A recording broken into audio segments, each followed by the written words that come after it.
There it was again, like a familiar friend coming back. It was clean, and it was pure. Hate. Besides the constant heat, it was the main feeling in my life, and it had been for years. This hate wasn't random. It was aimed at the thing on the horizon, coming toward the station. Some people saw it as a person, while others called it the messenger. For me, it was the thing. It had been tearing my family apart for as long as I could remember, and I had promised long ago that I would never forgive or forget. It didn't matter that the thing was the only reason we were here at this station, or that we had to follow its commands. One day, I would get my revenge, no matter what that might bring.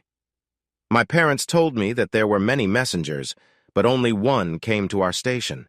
I knew this, even though I had never seen its face. All I could see now was a small cloud of dust, but I could feel the hate that usually lay underneath start to rise up and become stronger. I knew it was him. No one else ever came to this isolated station. The messenger station was the last place of civilization before the dangerous radiation zone began. It stood alone in the flat, endless desert like something out of place. It looked like a tiny, unbreakable black castle. That's exactly what it was. When I was a child, a man reached the station with his last bit of strength, having come from the radiation zone. Before he died, he told us about giant ruined cities there, but with no life. Since then, no one but the thing had arrived, and it had never gone any further. We were literally at the end of the world. Mom and Dad had already gone down to the courtyard to greet it in their usual, polite way, which felt so humble and wrong. I knew they had no choice, really. The thing was as powerful as a god. It was the Queen's agent, judge, and executioner. Our station existed to support it. Our lives had little value. They were somewhat comfortable because, for some reason, the Queen wanted this station to be here. But that didn't change my hate for the thing. My parents often said we were lucky. After all, we were alive. But what good was living if it meant putting ourselves down before this thing? I promised myself that one day my anger would get what it needed. In that promise was my only hope for respect. I knew that everyone in the few towns we knew about would kill us just to take our place here. But that didn't matter. This was about principles. I was 18, old enough to see the truth, and my clean, strong hate was unavoidable. I took one last look through the old telescope. Like many things around us, it was high-tech from before the war. Most of its advanced features were broken, but it still functioned as a regular telescope. Reluctantly, I left the lookout and headed toward the courtyard. They were expecting me, and this wasn't the time to show my plans, mainly because I had none. All I had were dreams of revenge and a belief that my chance would come. I didn't know how I knew that, and I didn't care. I just felt it. I walked into the hated courtyard where the gate was already open. My parents were waiting in the scorching heat for the thing to arrive. I was supposed to stand by their side and bow. I felt sick to my stomach, but I loved them and didn't want to make things harder, so I did what I had to do. As always, I felt a little hatred for myself for doing it. The Black Queen was pure evil, and the messengers we served were her most powerful tools. Black was the royal color. We poor people were not allowed to wear it. So the figure coming through the shimmering heat was all black. A black horse carried a figure in black clothes and a black cloak. The hood and mask with its sharply pointed nose must have been so uncomfortable in the heat. Inside, I smiled, picturing him sweating under that outfit. He wasn't very big and didn't stand out much either. Still, I had never seen anyone stand up to his power. The reason for that was on his right leg, the gun. Like all working guns in our world, it was high-tech. There were older, pre-war guns, but no one had ammunition for those anymore. The messenger's gun was huge, almost half a meter long and as thick as my arm. In the dark, you could see it glowing a faint blue, meaning it was ready to work for him. That blue glow was the real source of his and the Queen's power. But that didn't make it right. Nothing could. We stood in the courtyard silently, waiting for what would happen, like the servants we had become. I watched my parents trying to act like we were a happy family. The tension felt thick and heavy. My father was a shell of his former self, weak and broken like a dog waiting for a kick. Each visit from the messenger seemed to take more life from him. He looked older than his years, his eyes full of sadness that fed my anger each time I saw them. My mother stood there, looking pretty as always, with a tight smile on her face. as still as a messenger mask, pretending everything was fine. I tried to hold on to the last bits of my love for her. We all knew what was really happening, but we never talked about it. I understood that losing me was hurting her, but she was in the wrong, and I wouldn't make it easier for her. Finally, it rode into the courtyard like it owned the place, which was likely true. As usual, my father hurried to help him get off his horse, and just like always, he brushed my dad aside. My mother was there too, acting all nice and polite, smiling in a way that made me feel sick. I tried really hard not to throw up and kept my face neutral. As always, he ignored my parents and looked at me. I could see his light blue eyes behind his shiny black mask as he tried to stare me down. This was our usual greeting. Even though my parents told me to bow, I refused. His eyes seemed to find amusement in my defiance, like a cat playing with a mouse. I promised myself I would find a way to beat him. Unfortunately, to do that, I would have to fight against the entire kingdom, which felt like too much, even for a smart 18-year-old like me. But I could be patient. My anger toward him and the whole system would just keep growing. Sometimes, it felt like he could read my thoughts. If he could, he clearly found it funny because he chuckled before turning and walking to the messenger room. That messenger room was off limits for me. I knew every corner of the station, but that room was a mystery. In my imagination, it was a fancy place full of luxury, completely different from the plain parts of the station. Without speaking, we all left the courtyard to do our chores. My job was to care for the horse, and that was a good distraction from what I knew was coming. At bedtime, I couldn't help but peek down the hallway. I watched in horror as my mother left their bedroom and walked toward the messenger room. My heart sank as I heard my father crying in their bedroom. I felt a mix of anger and sadness that I didn't know how to direct. I wanted to scream, but I held it in. Just later, I told myself, my time would come. I felt helpless as I watched my mother go into the messenger room, choosing to be with someone else in a way that hurt us all. I felt she had betrayed me, my father, and herself. I believed my father had betrayed us too by accepting this, allowing himself to be lost in sadness. And I felt like I had betrayed myself by quietly going along with it. I hated them, and I hated myself, but most of all, I hated that man. One day, I swore I would get rid of him. Early the next morning, I prepared the messenger's horse like I was supposed to and left the stable quickly. It was important to avoid running into him, so I wouldn't do something foolish that would only help him. The less I interacted with him, the sooner he would leave. I planned to spend the day hiding to avoid seeing my parents, who I no longer respected. Suddenly, I realized the messenger was being chased. It was unbelievable. How could anyone attack a messenger? I couldn't believe it. I had heard stories of a group of rebels called the Reds that wanted to overthrow the Queen, but I never thought it would lead to something like this. Even if they succeeded, what would really change?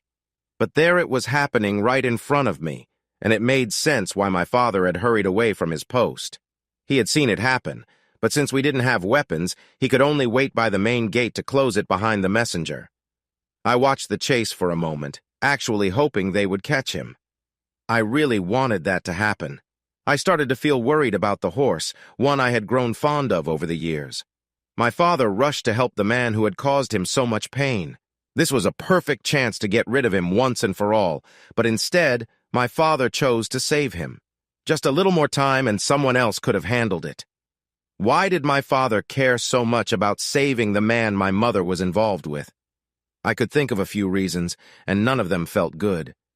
Maybe my dad was completely broken, which I had feared for a long time, or perhaps my mother reported to the Queen, and my dad knew he couldn't let that get out. Or even worse, he might fear my mother wouldn't forgive him for letting her lover die. Couldn't any reason give me a bit of hope for my parents? I felt the last shred of respect for them slip away. Then I heard a loud bang in the distance. Although I had never heard it before, I recognized it as a gunshot. I admired the brave people chasing the messenger. They were doing what I longed to do.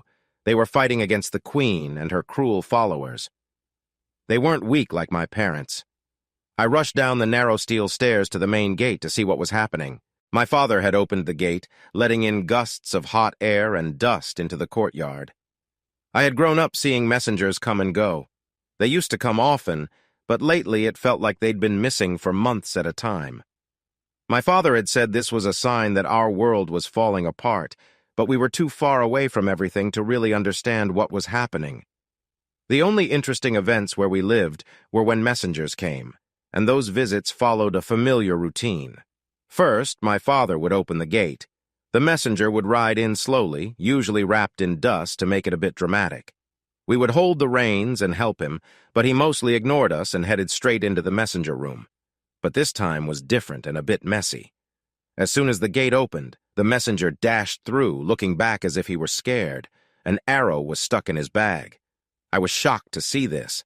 Messengers were like heroes in our world, but this showed he was not invincible. My parents had already lost my respect, and now my view of the messenger was changing too. He rushed into the courtyard with his gun raised, looking back behind him. I had never seen anyone fire a gun before. People in the nearby village often said that just showing his gun could scare anyone into submission, but that didn't work this time. There was a loud bang as he fired his gun. He tried to shoot again, but the gun didn't work. He looked at it angrily as he hurried into the courtyard.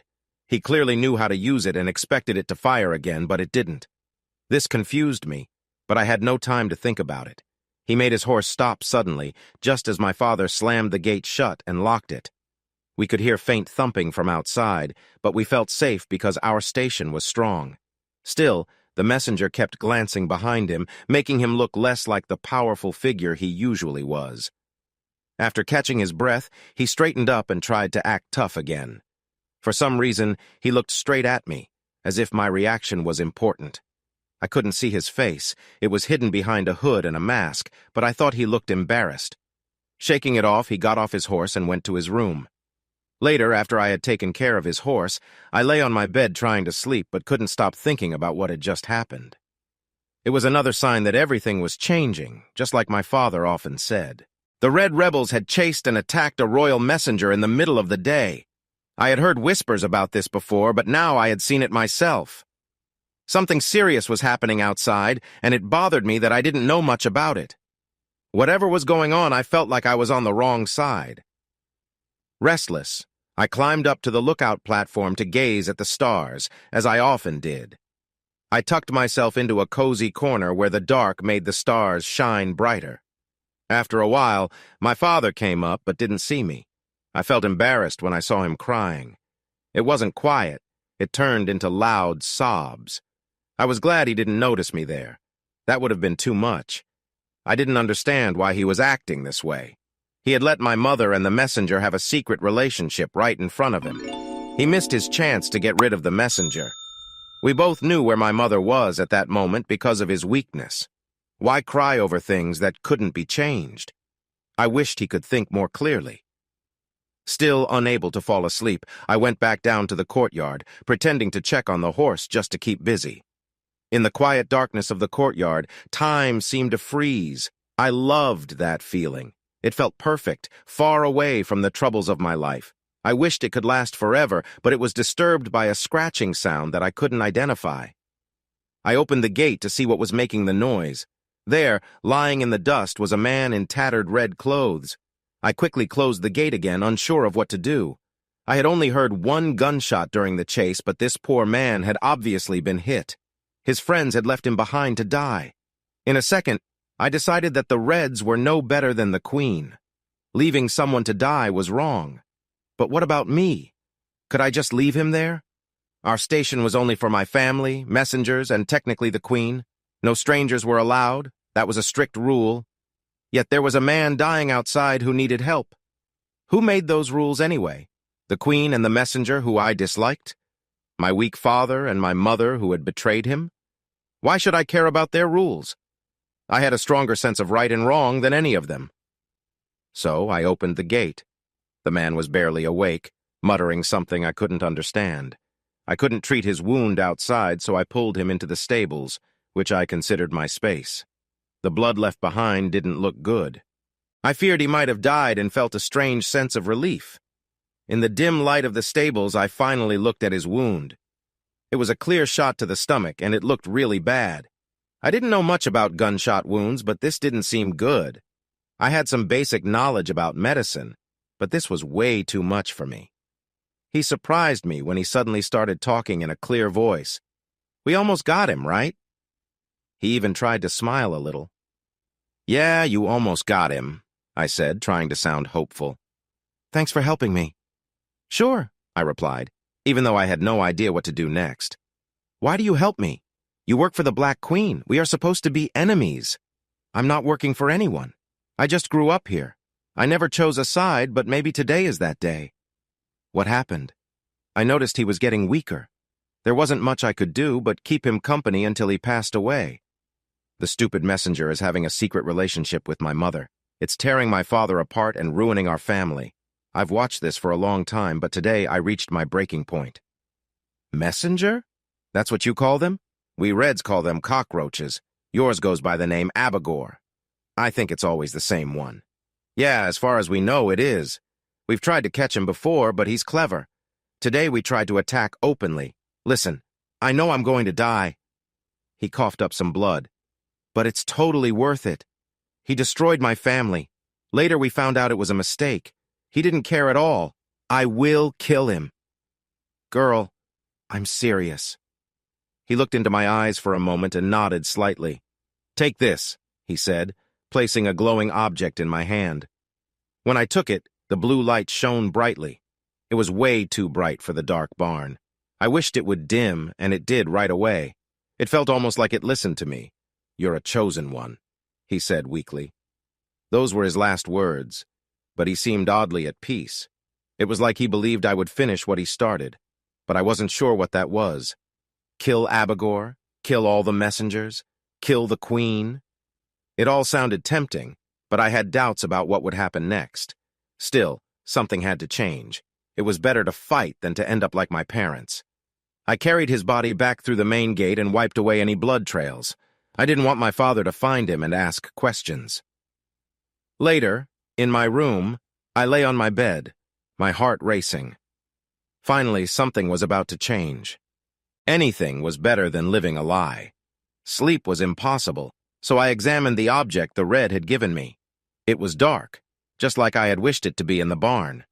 I still thought it was a coincidence, since it seemed impossible that I could control a high-tech item with my mind. In the barn, it looked like one piece, but up close I saw it was a dagger in a sheath. The colors and shapes were so similar it was hard to tell where one ended and the other began.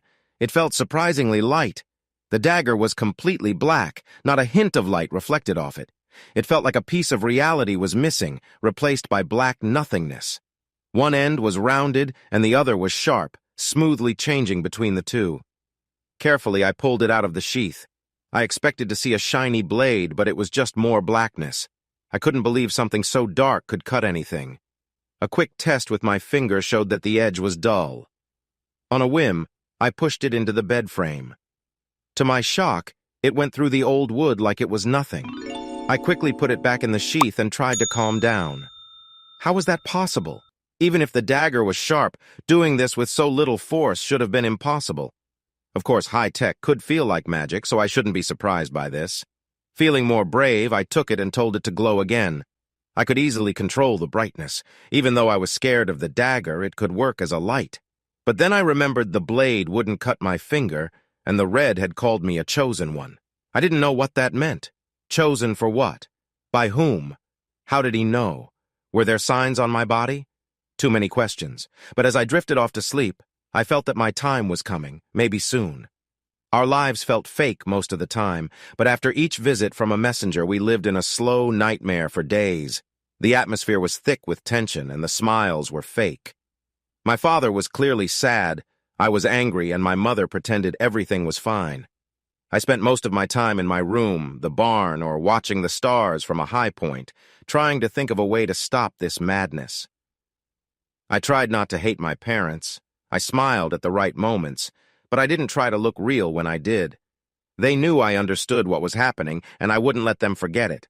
My sense of justice wouldn't let me. It was just awful. They talked and talked, but it was all nonsense. They avoided the big issue. There was no point in screaming in frustration or starting a big fight. I just stared into the distance while they kept going in the background. For once, I appreciated the empty landscape. It matched my mood perfectly. I felt like an old person who had seen enough of life to know that things were bad. I took a quick look at my mother. She wore a forced smile and gave my father fake, loving looks. Was this really how life was supposed to be? Did we all start out fresh, only to end up damaged, like the smiling liar sitting across from me? My father wasn't much better. When I was little, he was my hero. He could do anything and keep me safe from everything. Now, he looked like a broken man with sad eyes, pretending that all was well. He acted like he didn't know his wife was cheating on him with some guy just because he had a gun. He thought I didn't know and that I still respected him. I promised myself I wouldn't live like my parents. I would rather die first. I understood the basics of life. Most of it was boring and routine with just a few big moments here and there. I just had to make sure not to mess up when those moments came. It seemed so easy that I couldn't believe how my parents had failed. I could ask them, but what was the point? They weren't honest and wouldn't understand me anyway. When I couldn't stand their hidden sadness any longer, I jumped up to do something. Anything was better than sitting there. There were always chores to do. Anything was better than watching my father slowly fade away and seeing my mother, who caused this, act like everything was okay next to him. This time, no one followed the messenger. I didn't know if the Reds from before were still alive. I had a feeling they weren't. The Black Queen wasn't known for being nice. She wouldn't allow an attack like the one we had just seen. But I was just guessing. Maybe such things happened often, with a queen unable to do anything about it. The scene in the courtyard was as awkward and shameful as always. But this time, the messenger stared at me longer than usual, which made me uncomfortable. My mother watched from a distance, her fake smile still on her face. I realized I didn't really know my mother at all. If her true self was still there, it was buried under layers of pretending and that annoying smile. She felt like a stranger to me. Losing her like this must have hurt my father even more than her affair. At night, as I had done many times before, I hid in the hallway and waited for my mother.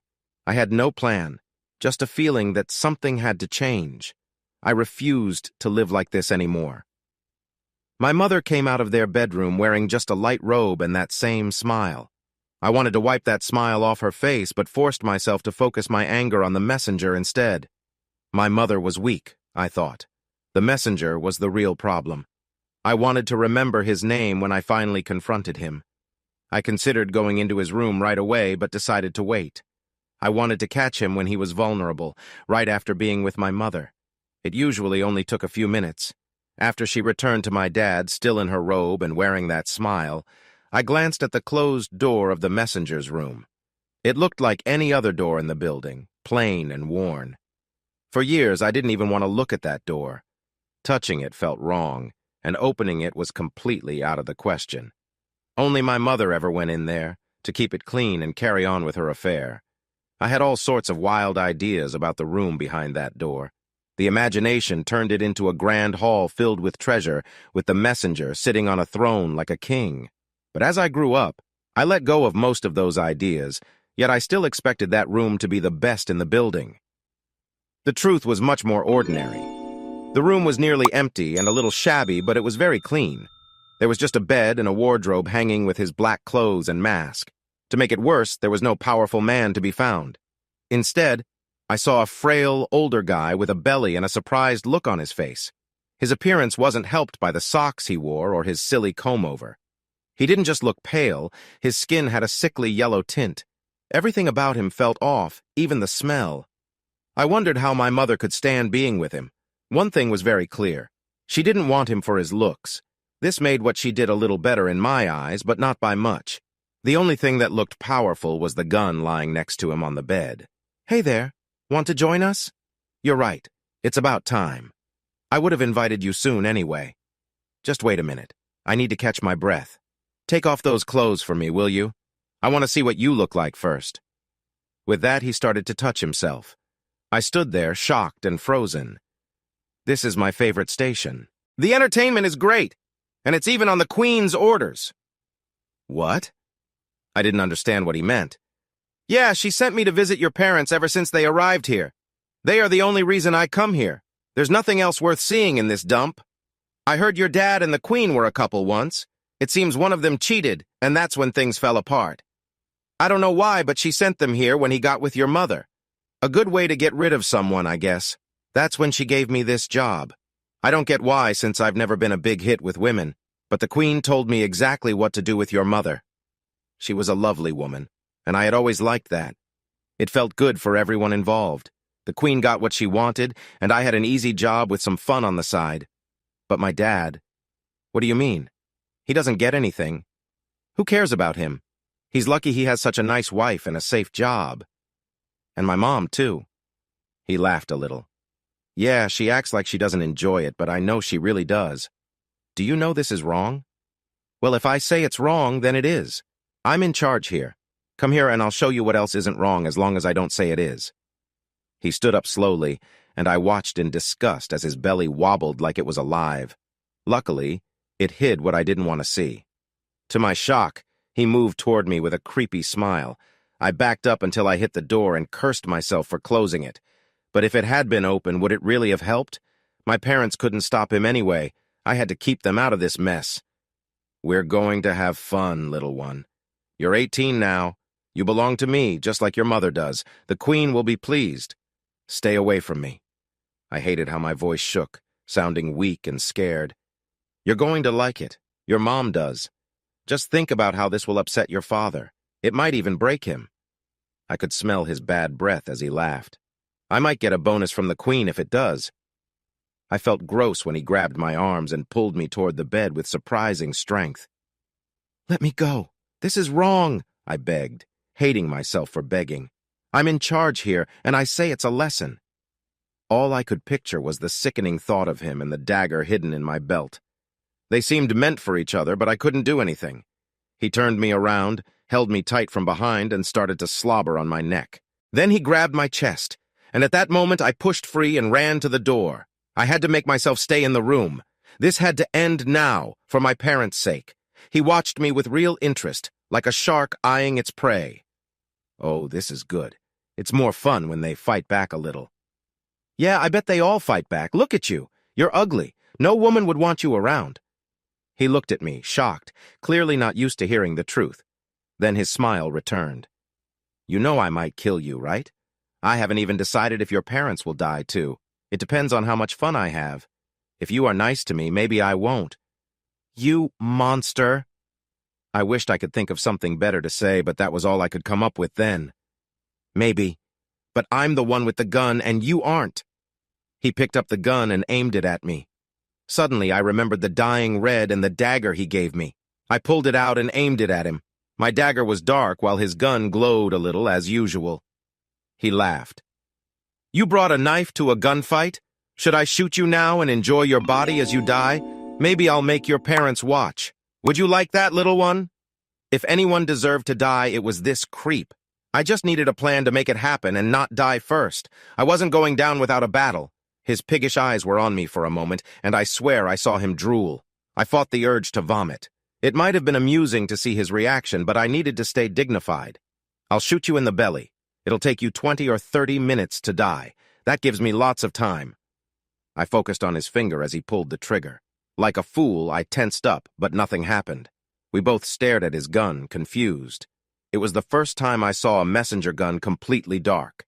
Not now! Not when I could have so much fun! He complained. I glanced at my own weapon, which started to glow again. It shone brighter and brighter until even he noticed. The dazzling light filled the room. What the heck? He asked. You're a chosen one. That can't be. We haven't seen one in, I don't know. You shouldn't even have that. Hatred for this monster surged in me. I didn't choose to act. My legs and arms seemed to move on their own. It felt like the dagger was guiding me. I lifted my hand in a smooth motion, aiming for his neck. There was no resistance, just a thin red line on his neck that quickly widened. The dagger's glow dimmed to a soft shimmer as he pointed at me in shock. It was clear he didn't expect to be the one dying. Abigor, I said as he slowly collapsed. That was the first time I ever said his name. I could have said anything like, "Die, you monster," or "You deserved this," but talking to a dying man felt pointless. I just watched him bleed in silence. He was dead. I stood over him, alive and in control. I promised myself I would kill him, and I did. I didn't feel like celebrating. I felt relief. Finally, something good had happened. But then I realized my problems had only just started. I stood in a forbidden messenger room, right in the middle of a royal messenger station. I was staring at the body of a messenger who had died. I had a lot of problems now and no idea what to do next. One thing was clear. My life as I knew it was over. I didn't know if that was a good thing or not. It didn't matter now. I might be in big trouble, but I needed to protect my parents somehow.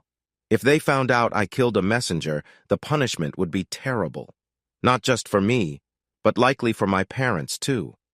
Even if I was the only one who got in trouble, my parents would still lose their safe life here. They didn't deserve to pay for my mistakes. They were just too weak to handle such trouble.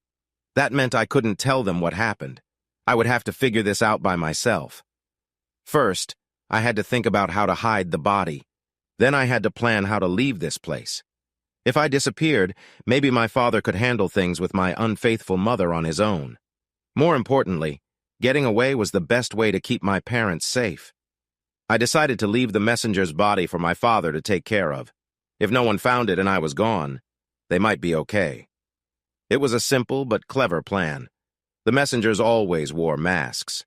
Well, except when they were in very bad situations, it seemed. I was tall for an 18-year-old girl, and the messenger had been shorter than most men.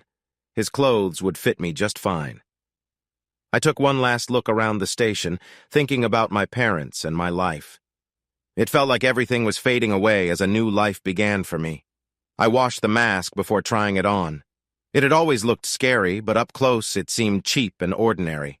It was shiny metal tied to the head with simple string. The raven's beak did not look scary anymore, it just seemed silly. The boots, however, were nice and fit me well. I had plenty of time until morning, so I cleaned his clothes to get rid of the bad smell. I put them on and checked my reflection in the mirror. My long brown hair was hidden under the hood. I looked just like he did, which made me uncomfortable. Now all I had to do was not become like him. The only thing left to take was the gun. It lay there on the ground where he had dropped it, black and still, but still dangerous. It had always stood for great power, like something given by a god. It felt wrong to take or even touch it. But then again, maybe it had malfunctioned, which could mean it was useless, or the gun had decided not to kill me. In that case, the gun and the dagger had chosen who lived and who died. They seemed to act in sync with one another. I was starting to believe that these weapons had a will of their own. If they did, they seemed to want me to survive, at least for now. They definitely weren't helping the messenger, which was something to think about. With some hesitation, I reached for the gun. I half expected something bad to happen, but instead, the gun started to glow. The light pulsed gently, as if it welcomed me. I remembered what the red said about being a chosen one, and with effort, I picked up the large weapon. Like the dagger, it was surprisingly light. It was the first time I had a good look at a messenger gun. Its design was simple and beautiful, just a tube with a hole in the front, a grip, and a trigger. It was as basic as could be. Even though it must have been old, it looked brand new. The grip changed shape to fit my hand perfectly. I felt the dagger in my belt vibrating a bit. It was as if they were talking to each other, or maybe to me. I had heard of old guns that needed special bullets. Nothing about this looked like it needed them. Aside from the trigger, there were no buttons or switches. I already knew it made a whip-like sound when fired, and it didn't shoot actual bullets. It appeared that it fired energy, whatever that was. I put the gun in the messenger's holster on my leg. Now I felt much safer. I couldn't just leave without saying something to my parents, but a personal goodbye might be too hard for them. A letter seemed like the right idea. They could burn it and act like they didn't know anything when the investigation started. I quickly wrote that I was sorry for killing the messenger. I said I was sorry for leaving such a mess and that my leaving was the best choice. I advised them to say I was to blame for everything. I wished them well and told them to try to fix their marriage. Writing this felt strange, but I figured I would deal with my emotions later. This was the moment I formally left my childhood behind, and that made me sadder than leaving my weak parents. I loved them, despite their faults, and hoped to see them again one day. I went to the messenger's horse. Over the years, we had really grown close. It felt like my only true friend sometimes. With a heavy heart, I opened the gate, climbed on the horse, and left the station I had lived in my whole life. It should have felt like breaking free from a cage, but it didn't. Trying not to look back, I rode through the cool night air, savoring my freedom and feeling more in control of my life than ever before. I felt calm and ready for whatever was next. After walking for a few kilometers and as the sun rose, I looked back at the station. It stood alone in the empty land like a thorn. I had been outside many times, but not like this. I didn't feel like I belonged there anymore. It didn't feel like home. Instead, it looked like a strong fortress, made to keep me out. I realized I was now an outsider. I suddenly realized I didn't know how to act in the world outside. How were people supposed to treat a messenger? I didn't even know where I was going. I had a vague idea of where the next village was, but that was all I knew. I had no plan. The horse I rode, which I thought of as mine, didn't have these problems. It just knew where to go. I liked that idea, so I decided I could come up with a plan later if I needed to. Our first stop was a small, nameless village where we used to buy food.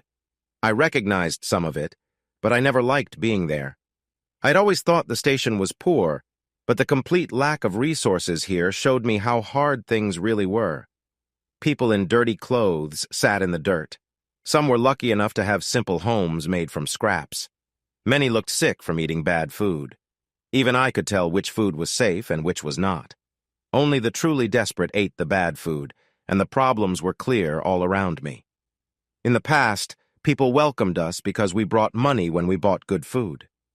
The village looked the same, but the anger I felt coming from everyone changed how I saw it. Every person turned to stare at me. All talking stopped. Some had the courage to point at me.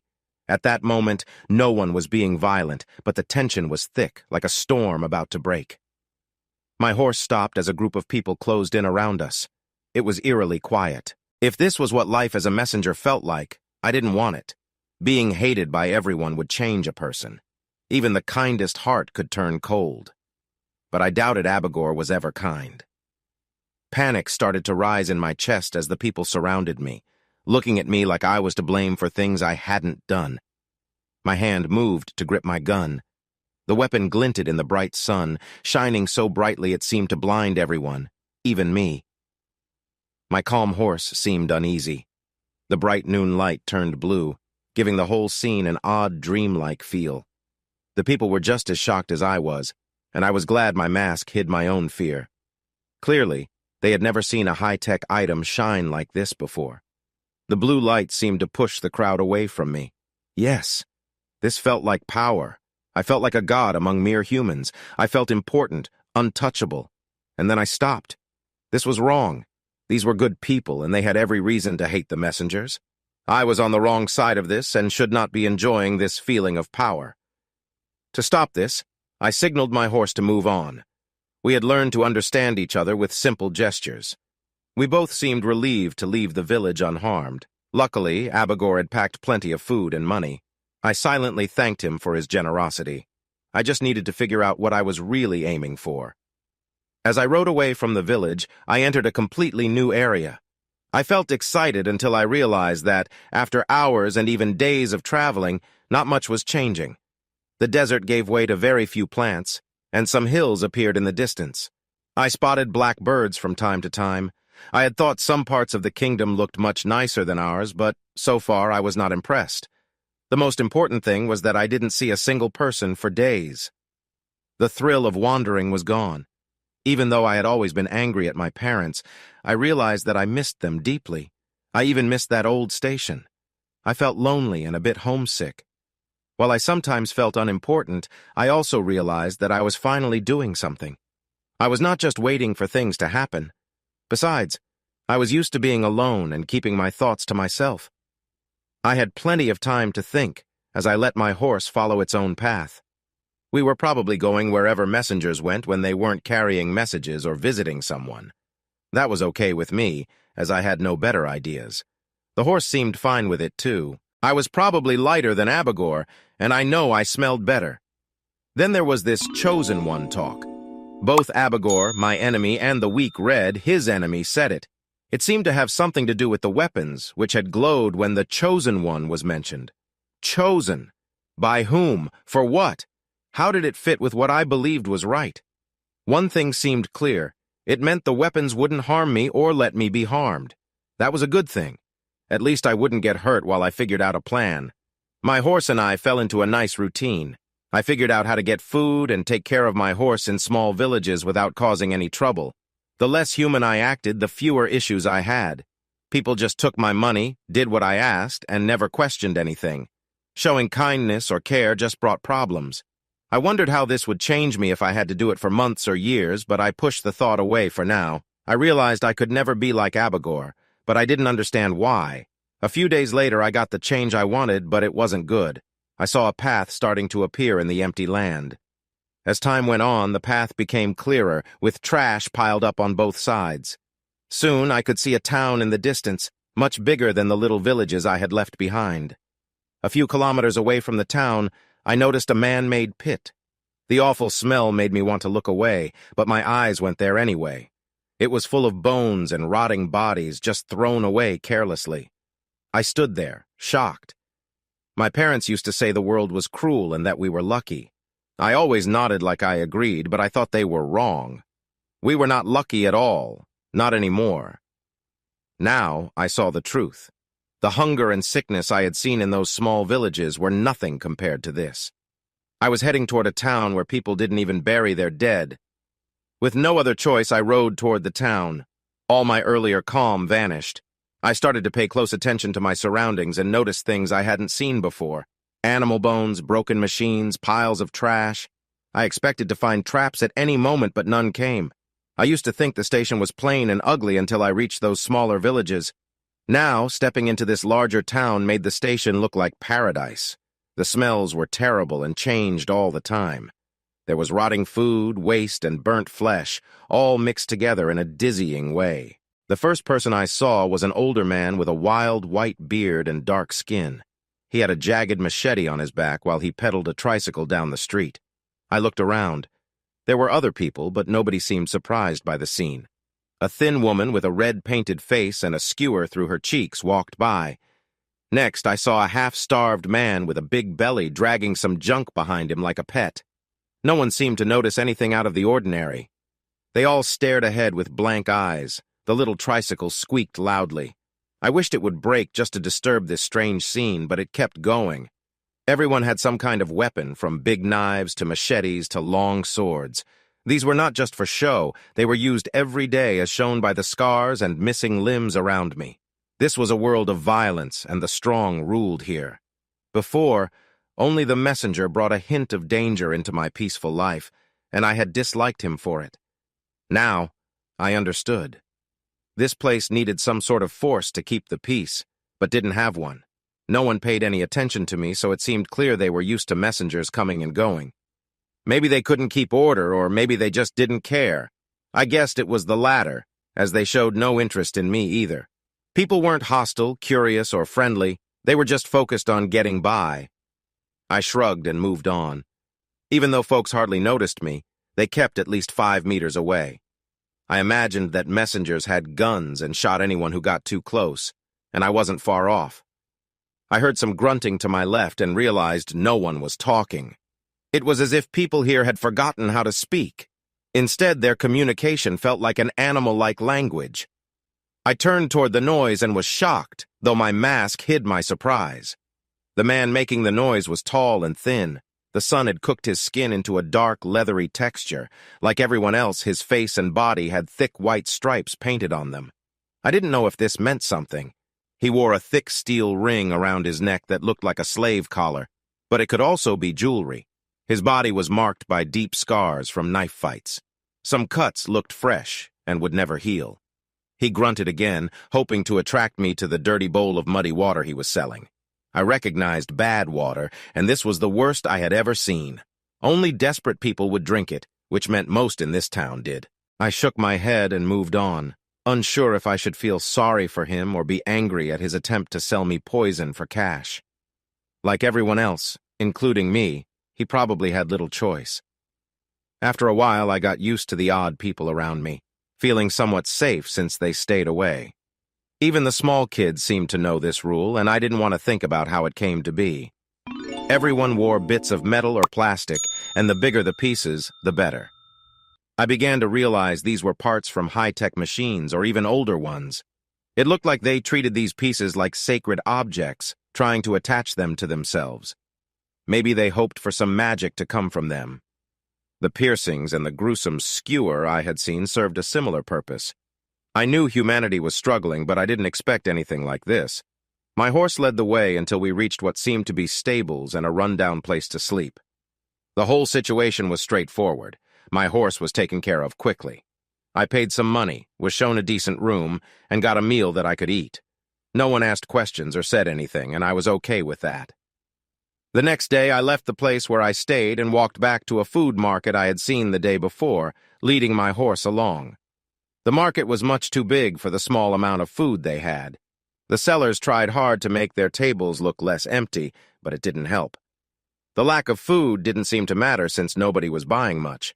Many thin and hungry people stood around, some looking really weak. Their tired eyes watched the few buyers as they looked at the food. I finally spotted some decent food near a group of people who were watching me closely. They looked so desperate that I felt like prey being watched by hunters.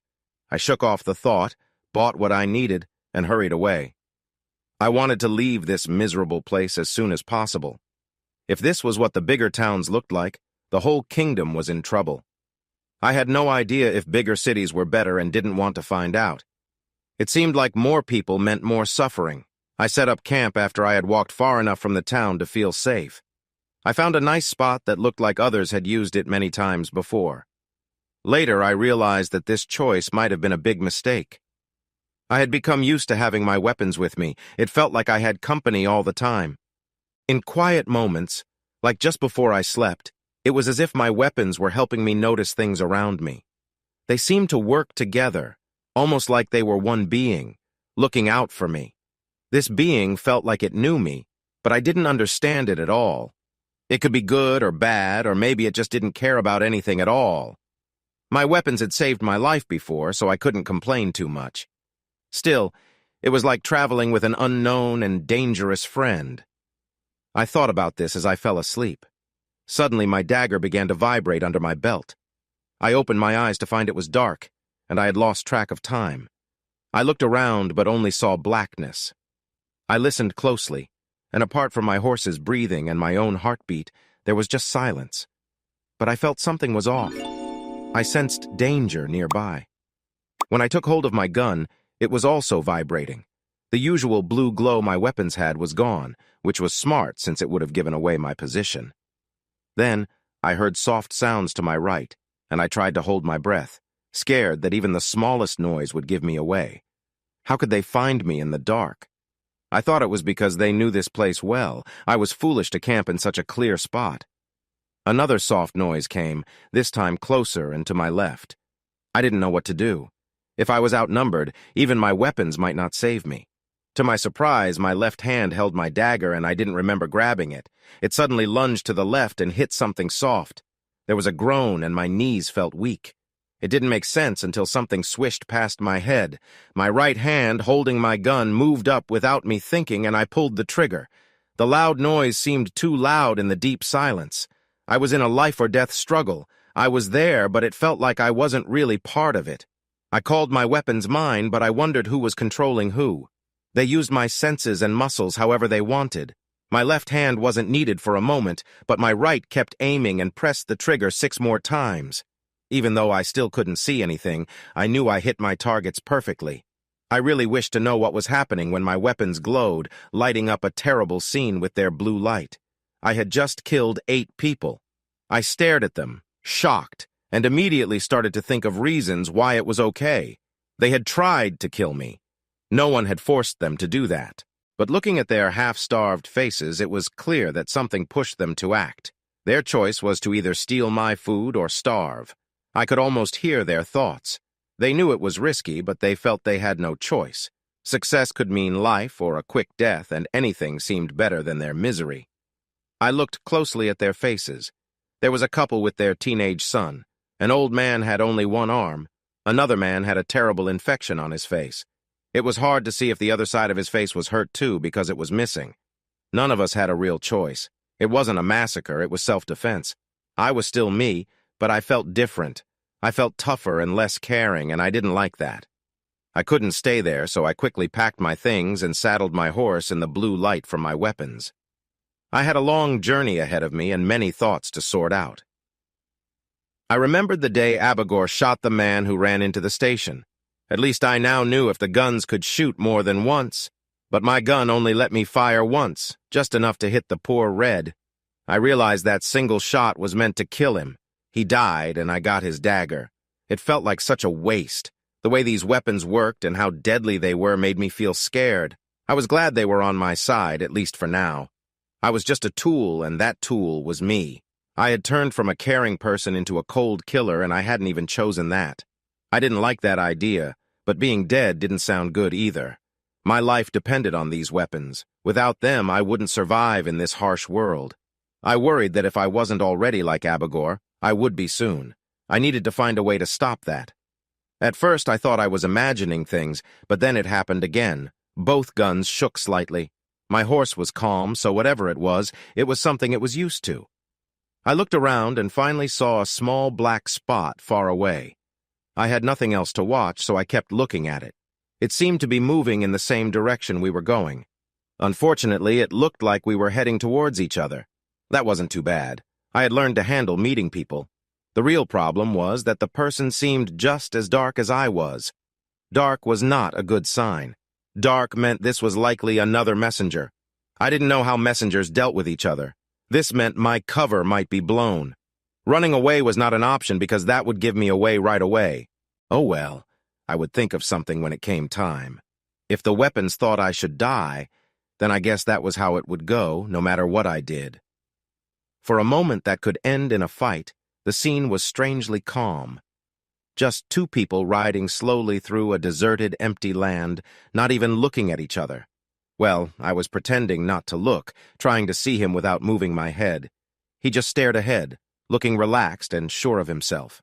"You seem tense, Abigor," he said in a high voice, breaking the silence that felt so long. Oh no, he hadn't even looked at me. Had he already figured out my disguise?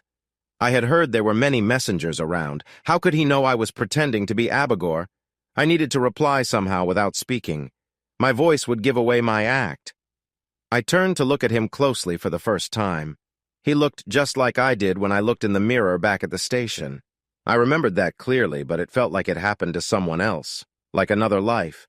Not knowing what else to do, I shrugged and looked away again, hoping he wouldn't ask me more questions.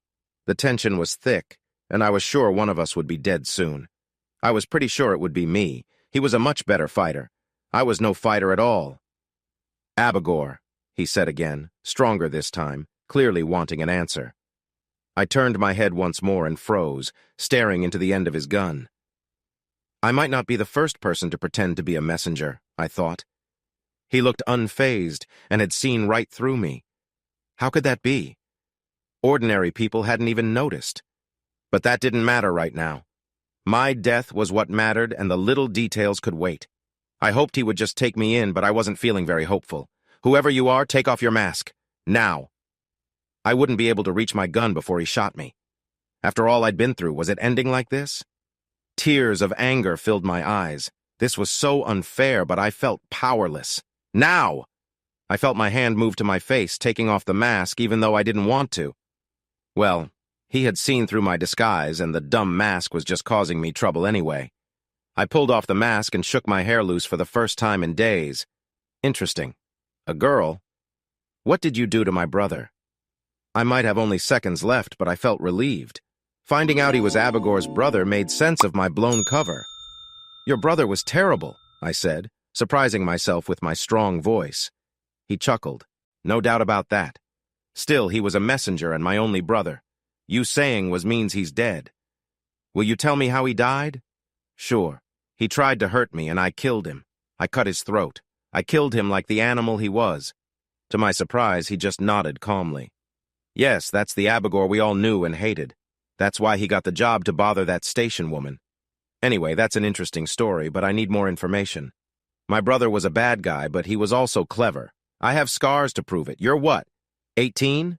I just nodded. Figured as much. I'm not sure an 18-year-old girl could just kill him, but that doesn't matter much. His actions always caused trouble. I guess it was the same this time. I can't say I'll miss him. You probably did everyone a favor, but I can't let this go. You killed a royal messenger. As the Queen's right-hand person, I hereby sentence you to death. It was nice talking to you. He pointed his gun at my head and pulled the trigger. I shouldn't have been surprised, but I still was. Instead of shooting, his weapon turned dark. Not my day to die, I guess. What the? He mumbled, trying to shoot again but getting the same result. Oh, I see, he said calmly as he put away his gun. I watched closely as he pulled back his hood. His head was almost bald, just like Abigor's. Then he surprised me by taking off his mask and saying, "My name is Eligos." He looked just as scary as Abigor had. I didn't know what to do next. Should I try shooting him and see if he would shoot back until one of us fell? He wanted to kill me without any feeling. Should I do the same? Wouldn't that make me just as bad as him? Just as bad as Abigor? It wouldn't be self-defense any longer. He was just sitting on his horse, watching me. Suddenly, he broke into my thoughts, reaching for his gun again and aiming it at me. My right hand moved faster than I expected. I pulled my gun and shot in one fast movement. It felt smooth and graceful, definitely not like me. His gun might not have worked, but mine did. All of this happened in just a moment. Eligos, now missing part of his head, fell off his horse into the dirt without a sound. Old me would have been shocked by the sight. New me should have been shocked. I just didn't feel much about it. It didn't bother me. My horse kept going down the road like nothing happened. Eligos's horse followed us, still calm and unbothered. For some reason, the normality of it all struck me. I could understand the need to kill or be killed. I didn't expect anyone to give a speech for me when my time came. Still, it felt wrong that this was so ordinary, even in such a cruel and harsh world. After a few minutes, I turned back. I dreaded seeing the mess that had been a person just moments ago, but I feared what would happen if someone found his gun more. A random person wouldn't know how to use it well, but could easily hurt someone with it or scare them. I couldn't let that happen. After I picked up Eligos's gun, I thought about his last move. I was sure he did it to make me shoot him. It felt like a kind of forced suicide, but I didn't know why. Maybe it was part of some code he had to follow. Maybe he didn't want to be caught by an 18-year-old girl. In the end, I realized I didn't care about him or his reasons. He was dead, and knowing why didn't change anything. I thought briefly about burying him, but I didn't have a shovel. I knew the guns wouldn't help with that, so I just turned and left, feeling more of my old self slipping away. I added Eligos's supplies and money to my stash. I didn't know if a messenger would ever carry 2 guns like an Old West hero, so I strapped Eligos's gun to my back and covered it with my cloak. Then, my 2 horses and I started walking down the road to wherever. What had I learned from meeting Eligos? First, I was wearing or carrying something that marked me as Abigor, at least to his brother. I didn't think it was the costume. Eligos's looked just like mine. Maybe it was the horse? But the 2 black horses looked the same to me. No clear answer here. I would think about it later. I had heard descriptions of the place for as long as I could remember. As a kid, I was amazed. Later, as a teenager, I knew they had to be exaggerations, except they weren't. As my parents told me, there were high black mountains, reaching up like dark teeth. I accepted that as true and saw it confirmed. But it was also true that the palace was as big as the mountains and looked like them. That truth was hard to grasp. The outer shape was like a mountain, but it was made of a tangle of towers, bridges, and halls. It was clearly from a time before the war. Now, no one could build anything more than a simple hut.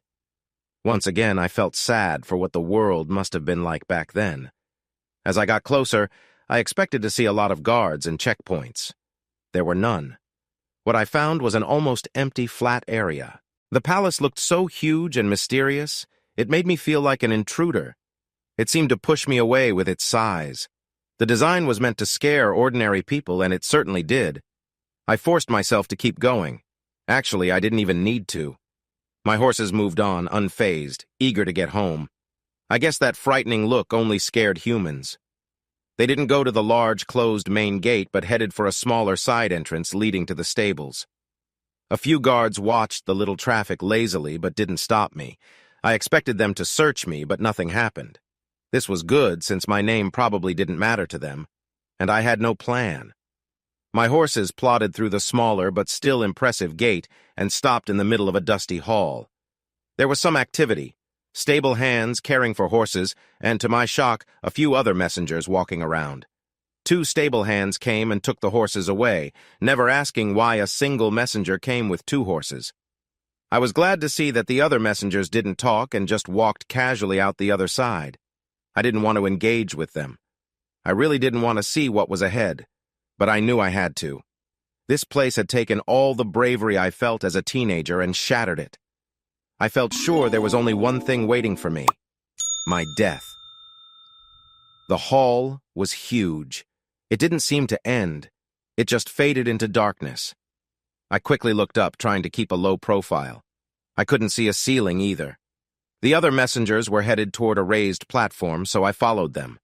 Just going along with everyone else was what this journey felt like. I never felt like I had a choice, and this moment was no different. The platform turned out to be bigger and farther away than I thought. As I got closer, I saw it was round, about 1 meter high, and surrounded by bright, flickering torches. People were standing or moving around, but everything focused on a large black throne with a shining blue figure sitting on it. I had to admit I had never seen anything so impressive in my life. The whole scene made me feel tiny, like an insect in front of a god. I moved with the other messengers, feeling a bit safer in their company. I blended in and watched what was happening. I noticed they all kept some distance between each other, which worked for me. Maybe they were scared of getting sick. Finally, we mixed into the group of messengers around the throne. They stood still, dark and patient. Staying still and quiet was not my strongest skill, but I did my best, and my fear helped by freezing me in place. After a few minutes, a figure in black stepped down from the throne, walked down the stairs that wrapped around the platform, and joined the waiting messengers. After that, one of my fellow messengers went up to the blue figure, who I guessed was the Black Queen, even if her color seemed strange. Oh no, this was an audience. It was clear that the messengers needed to report to the Queen. I had nothing to say and felt like I wouldn't be able to speak. I already knew I would die here, but I wanted to delay it as long as I could. To me, the black figures all looked alike. They wore a beak mask and a hood, and they had shiny weapons on their legs. Strangely, they all seemed to know whose turn it was. How would I know when it was my turn? They would all turn and look at me, and I felt like a fraud standing among the most dangerous people in the kingdom, waiting for my true self to be revealed. One by one, I watched messengers step forward while I stood frozen with fear. It was only a matter of time. Despite my earlier boldness, I didn't want to die. What if I just ran away? It seemed useless, and most of all, pointless. Why did I come here only to run again? I wondered why I came to the palace at all. Did my horse lead me here? I hoped that was not the case. It would mean that a horse was smarter than I was. No, it must be fate or something important. It had to mean more than just going with the flow. But was there really another choice? I had killed a messenger. The whole kingdom was probably searching for me. Yes, that was it. I remembered. I was here to protect my weak parents from what I had done. I was sacrificing myself for them.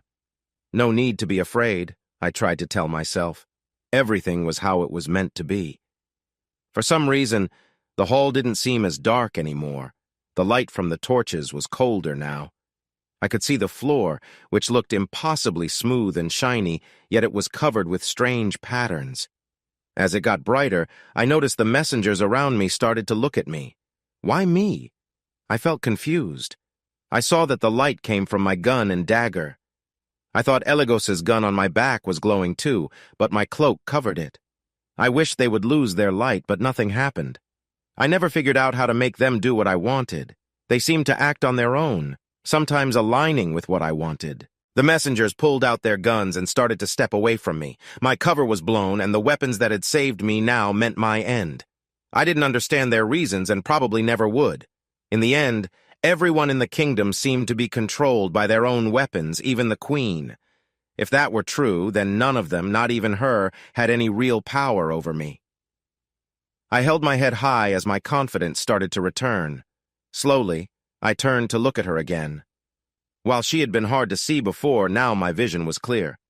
The group of black figures around us had moved apart. The hall lit up, and she was staring at me. Gradually, she lifted her hand and pointed at me.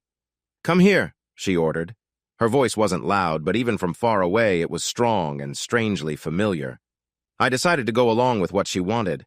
It seemed better than trying to fight my way to safety through all the armed messengers. When you have no choice, at least be brave, I reminded myself. As I neared the stairs, I saw a woman in a black suit under a dazzling blue halo. As I climbed the stairs, it felt like I was walking toward my end, because I was. Hundreds of messengers had their guns aimed at me. I found it strange that the woman on the throne had no guards around her. This showed she felt very safe in her power. She did not see any messengers or anyone in the kingdom as a real danger.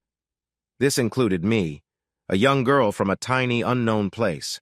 I knew I had no chance against her. The messengers putting their guns away confirmed this. A few assistants hurried away without looking like they were running. As I got closer, I saw two things. First, she was looking forward to this. I could see on her face that she wanted to hurt me, and she was excited about it. She had no doubts about what would happen. Second, her voice and her face looked familiar, but I couldn't figure out why. My thoughts were all jumbled right then. She pointed lazily to the ground a few steps in front of her huge, scary black throne, telling me to either stop or kneel. I chose to stop. In her lap, she held a strange-looking gun. It was not like the simple guns that messengers used. This one was small, detailed, beautiful, and dangerous. "Please take off your mask," the Black Queen said in a polite yet frightening way. I would have preferred a harsher tone, not this sweet talk aimed at someone about to die. My cover was already blown, so I took off Abigor's annoying mask. I shook my hair and felt much better. I wouldn't die as Abigor. I would face my end as myself. Oh, a girl. How surprising. "Did we have a female messenger?" she asked, looking at the empty spot where the assistants had been. As I watched her, I felt myself change. It was like my mind opened for the first time ever. We both knew I wouldn't leave this room alive, which made our conversation special. Every detail around me stood out. I saw her wrinkles, the little flaws in her clothes, and smelled the smoke from the torches behind her. My mind felt sharp and awake. I was even surprised that I wasn't scared. This was just how things were meant to be. "Tell me, dear, who are you?" I felt no need to answer, but kept my gaze steady. She didn't seem to mind. To her, I was like a riddle, a little piece of fun on a dull day. "Wait, don't tell me. You seem familiar. Come up here." Curious about her, I climbed the stairs to the platform around her throne. A real smile crossed her face. "Yes, I know who you are. You are my niece." "What?" I replied, sounding quite dumb. That was why she looked so familiar. She had the same look and voice as my mother. I studied her more closely and noticed the firmness in her face and eyes. I realized she was even more beautiful than my mother. "Are you disappointed? Disappointed in your parents for not telling you? Disappointed in me for not making your life easier?" She laughed cruelly. All her friendliness was gone. She still wanted to kill me, but wanted to play first. "You are my toy, and you always have been. Your parents are my toys, too. Your only purpose is to entertain me. I see you're wearing Abigor's gear." So there was something special about his costume. I wondered what it was. "He finally tried to have you, right? The old fool. He was getting weak anyway, soon to be replaced. I'm glad you defeated him. Otherwise, it would have been a shame for the family." "What?" "Yes, you are right. I owe you an explanation before I end your life." She smiled without joy. I did my best to keep my face calm. I wouldn't give her the satisfaction of knowing she affected me. "Yes, I will. And maybe it's finally time to deal with your parents, too. I should have done it long ago. This whole game has been silly, don't you think?" "You don't know what I mean? Let me explain. My sister was always weak. She cared too much and was too soft to rule. When our father, the old king, got sick, I didn't wait for the mind to choose between me and her. I took my chance, and the mind didn't stop me. I claimed the royal suit and the royal gun when your grandfather was helpless. I didn't dare to kill my sister back then because I wasn't sure how the mind would react." "What is the mind?" "What? Where have you been all your life?" "Ah, yes, in that tiny, unimportant place. The mind is the connected, blue-glowing thing. It's a pre-war artificial intelligence. You might call it high-tech. Its only job is to help and advise me." Anyway, your sister was not happy about how I took the throne and left the palace for a few years. She never fought back, which showed she couldn't handle ruling. A few years later, she visited, wanting to bring our family together again. And guess what? She had married while away. Back then, I was blind. I saw that man and decided I had to have him.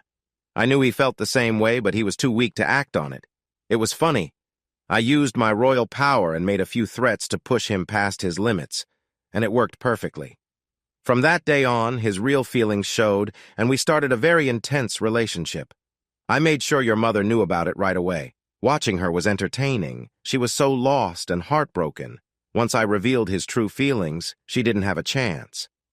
After a few happy months, I told him he needed to make it official. He had to leave her and be with me. I knew that was what he wanted. It's what every man wants. But the fool let my useless sister talk him into staying with her. I tried everything. I fought and begged him to follow his heart, but nothing worked. If it weren't for her being pregnant, we could have been happy. In the end, things got really nasty. He even said he never loved me, that I had forced him to be with me, that they had made a plan to play along for a while and then escape. It was sad and insulting. I completely lost my love for him.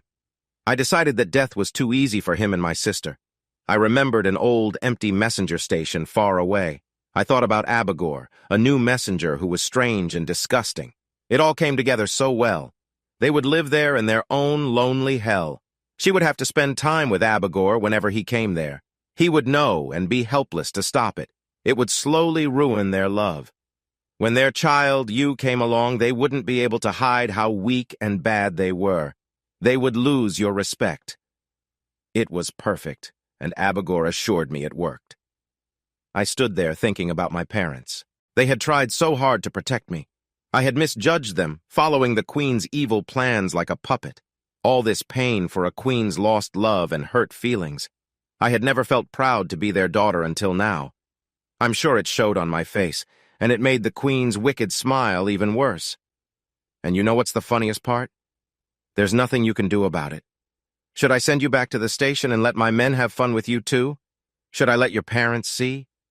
So this is how you treat your niece? I asked, already knowing what she would say. She laughed sharply, sounding genuinely amused. Dear, you wouldn't ask that if you knew the things I've done. I really don't care. How about this? You don't care about this either?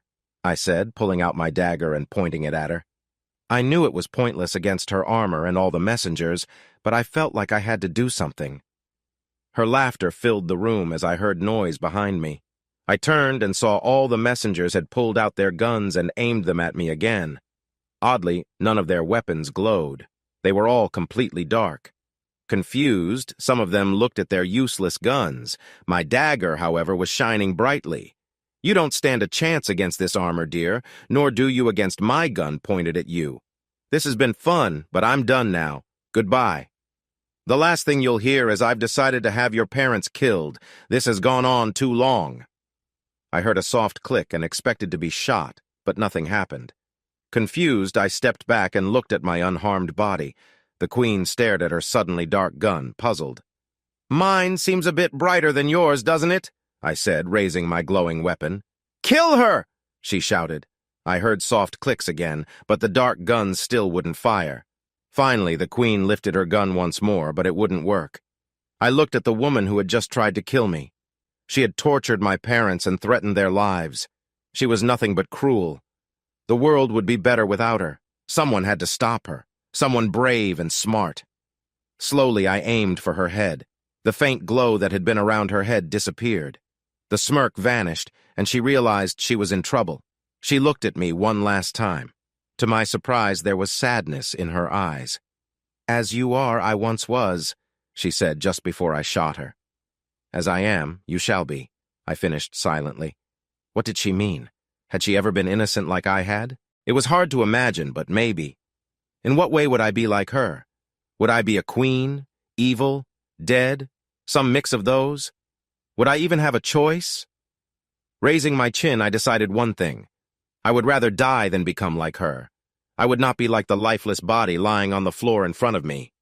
That's where you're wrong, dear aunt, I said, as I faced the messengers. They were all on their knees, bowing their heads. traitors, I thought, but maybe useful ones. I realized I could either rule or die. Like the weapons, I would need these men if I chose to lead. I took my time looking around. Now I owned all of this, and it owned me. I walked in expecting death, but I found a prison. The mind had picked me to take her place. My aunt had been evil. I didn't know if she always had been or if the ruling or the mind had changed her, but in the end, she was only evil. The mind had used me instead of her, meaning she wasn't the tool it wanted. It gave me hope that the mind wasn't bad, and my weapons made a soft sound, almost like they agreed with me.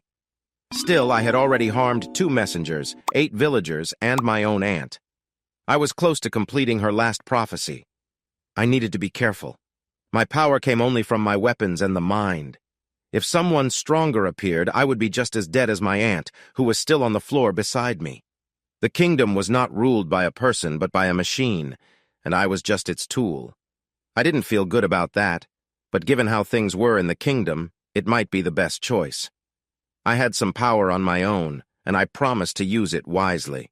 I swore I would be a better queen than my aunt. I would stay true to myself and the person my parents raised me to be.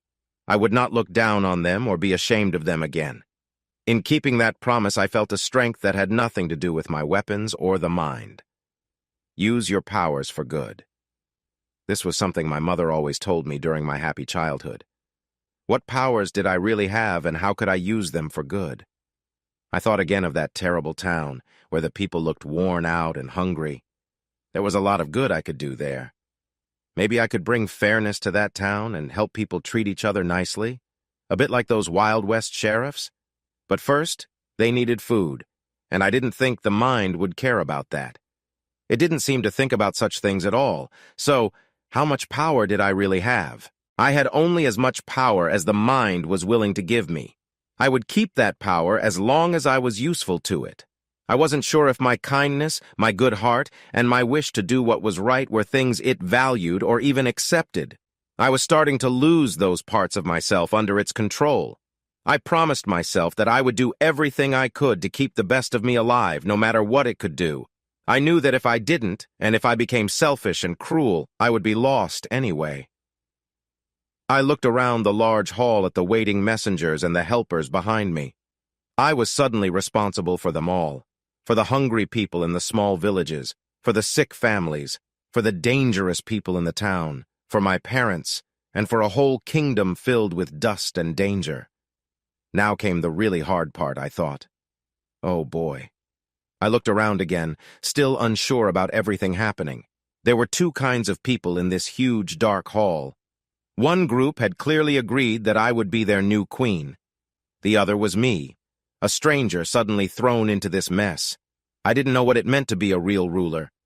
Being smart might not be important, or the world wouldn't be in such a state. Still, it seemed fair to expect a ruler to at least know the name of the kingdom. Maybe knowing a bit of its history and geography would be useful too. Any knowledge at all would be a good start. I didn't know any of that. Yet the people in front of me were still kneeling, waiting for me to say something. I felt like I couldn't just leave them there. I had to do something, anything, to get some time to think. No one should have to go from being a scared possible victim one minute to a ruler the next, and just be expected to know what to do. At least, that's how I felt, but no one had asked me. In the end, I decided to send them away without a word, just waving my hand to dismiss them, trying to look important and strong. I figured no one wanted me to be nice. The messengers stood up in sync, almost like they had practiced it before. Maybe I accidentally copied how my aunt had ended meetings like this. Speaking of my dead aunt, her body was still on the floor, surrounded by a terrible puddle of blood. I didn't know what to do with her. Dragging her outside and burying her might seem wrong. I had to think about what kind of reputation I wanted to have, and moving a body around wasn't going to help. The messengers wouldn't do anything about this, and I wasn't going to show that I didn't know how to handle a dead body in the hall. Maybe this kind of thing happened a lot. No one seemed shocked by what had happened. I wondered how my body would be dealt with when I was no longer useful, just like my aunt. I thought I remembered some kind of shadowy helpers around the old queen, but when I looked, they were gone. I wasn't sure if they were ever really there or just a figment of my imagination. The messengers moved towards the exit like a swarm of dark insects. The only person left was a servant who looked older than anyone I had ever seen. He stood so still I wondered if he was even alive. It would be awkward to talk to him, only to find out he was part of the hall's decoration. His wide eyes were looking at something behind me. Feeling silly, I turned around to check. I decided to look at my aunt's body. Trying not to focus on what was missing from her neck, I spotted her gun on the floor nearby, along with the blood. The gun looked smaller than I expected, but it was beautiful and more detailed than the messenger guns. It also looked completely still, and I wondered if it had stopped working when my aunt passed away. I picked it up, and it came to life right away. Its surface had a pretty design of swirling blue lines. It was so beautiful that I started to forget how uncomfortable everything else was around me. My daydream was broken by the servant clearing his throat. So he was alive after all, but his eyes didn't show it. I saw that the messengers were gone, leaving me with a possibly half-dead servant and a completely dead aunt. The whole thing felt strange. The hall was too big, and I was too small. I felt weak, unimportant, and alone. I remembered the blue cover my aunt had when she was alive. But now, when I looked at her, I only saw her flashy clothes. The only thing that looked a bit modern was her belt. Carefully, I touched the buckle. It opened right away and began to shine with a blue glow. I felt it wanted to be mine, and I wanted it too. I pulled it off her, trying not to touch her warm body or step in the puddle of blood. The belt brought me joy, just like the gun. It fit perfectly and wrapped me in a blue glow whenever I wished. I thought this glow might protect me, and I started to feel less afraid, even though I still didn't know who controlled it. Feeling more confident, I turned to the butler to ask what to do next, but then I realized I had no idea. His lifeless eyes stared at me for a long time. I was sure he knew I was pretending. I might have tricked the messengers, but not him. After a while, he simply nodded and turned away, expecting me to follow him. Without better ideas, I did, although I felt that starting my time as queen by following a half-dead butler didn't seem very royal. He took me through the back of the large hall. At one point, I felt completely lost, surrounded by endless blackness. It was like walking through a dark night with no moon. The world seemed to disappear, replaced by emptiness.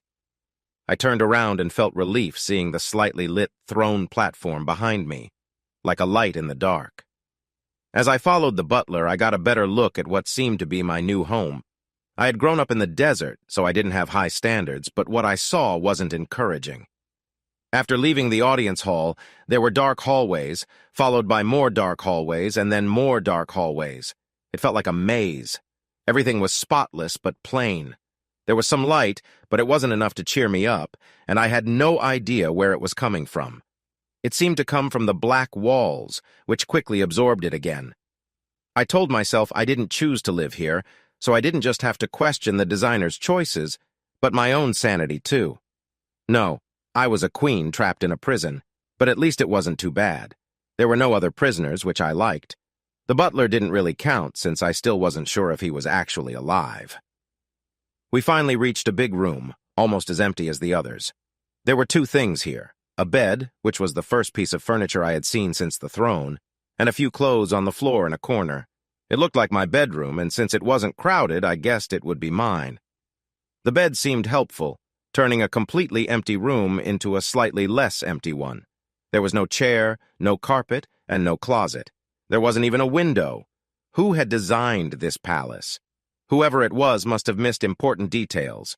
Sure, the outside of the palace looked grand. Not gorgeous, but big and impressive at least. Inside, it was just annoying. The audience hall was too large, the hallways were confusing, and this bedroom was silly. The clothes on the floor looked clean but were not folded. This was all that was left of my aunt's life, and it didn't impress me. Apart from the dead body in the audience hall and this messy pile, nothing else was left of her. I turned to the butler to ask where everything else was, but he was already gone. An empty, windowless room that looked like a jail cell. A bed, some clothes on the floor, a lifeless butler, dark hallways, a huge, scary audience hall, a few weapons controlled by something unknown. That was all that was left of my aunt's life. I might have done her a favor by ending her life. It felt like that was all the life waiting for me too, until someone else came to take my place. I shivered at the thought. But I wasn't going to give up easily. Something controlled the weapons. This palace was not what it seemed. There were secrets to discover, and finding them was the only interesting thing in this mess.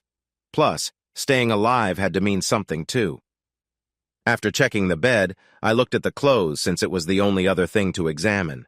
I started to sort through them, wondering how strange it would be to wear the clothes of the woman I had just killed, when I felt something move behind me. I jumped and turned around to see the butler standing there with a tray of food. I quickly realized there would be no privacy in my life anymore. He could move quietly, and my room didn't even have a door. How lovely. The food on the tray didn't look great. It was just a metal tray with 3 different colored pastes on it. It also had a cup of water and a spoon. Even before becoming a queen, I wouldn't have thought this was fancy. For the first time in a long while, I thought about being hungry. My stomach said it was time to eat.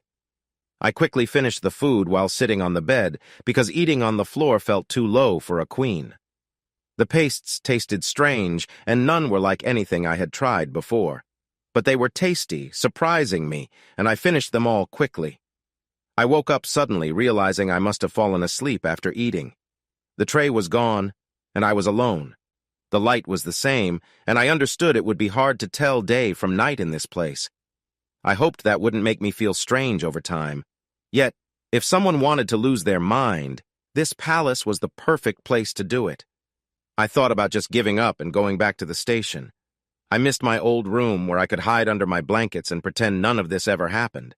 But that thought didn't last. Someone powerful wanted me here, and without them I felt like I would be in danger.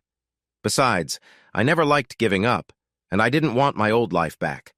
The first thing on my list was to explore the palace. It was the only thing I could think of. This building had a purpose, but it wasn't built for comfort or ease for someone like me. I needed to learn about it and find its secrets. Okay, time to look around. Luckily, I found a sink in a corner and a simple hole in the floor. It was clear what it was for, and it looked very basic, like an afterthought. It was not how anyone would design a fancy bathroom. All the doorways were wide and tall, but there were no doors at all. Whoever built this place didn't seem to care about privacy. I noticed something else quickly. The hallways were very long but led to only a few rooms. There had to be more hidden places that I couldn't get to. There were no stairs, just one big spiral ramp connecting the levels. Maybe the building was left unfinished because of a war, and my ancestors started using it before it was ready. That could also explain why the bathrooms were so simple. The spiral ramp felt a bit scary. It circled around a dark, empty space without any railings. I carefully moved toward the edge. It was just endless blackness both ways. It was frightening, and I imagined what it would be like to fall for a long time. I stepped back, sticking close to the wall. The ramp was wide enough so I felt safe as I started to go down. After going one level down, I noticed my first problem. This level looked just like the last one. Worried about getting lost, I went back up and marked my bedroom level with some dirt I found in my pocket. After checking a third identical level, I decided to go directly to the bottom. The way down took forever because the spiral was so wide. I had to walk a long way for each level. It felt like the building was telling me to stay away, but I was strong and wouldn't back down. After each long turn, I found yet another identical level. Just when I thought it would never end, I finally reached the bottom. The lowest level was just as disappointing as the others. All that walking had led to nothing. I even checked the room across from mine, and it was the same, except it didn't have a toilet, a bed, or some old clothes. What was this place? Why did it have so many identical levels when they all seemed useless? Was this really all there was? Empty space and no answers? I felt hopeless. Would I be stuck in this palace forever without knowing anything? I noticed one of the worst things about the palace was how quiet it was.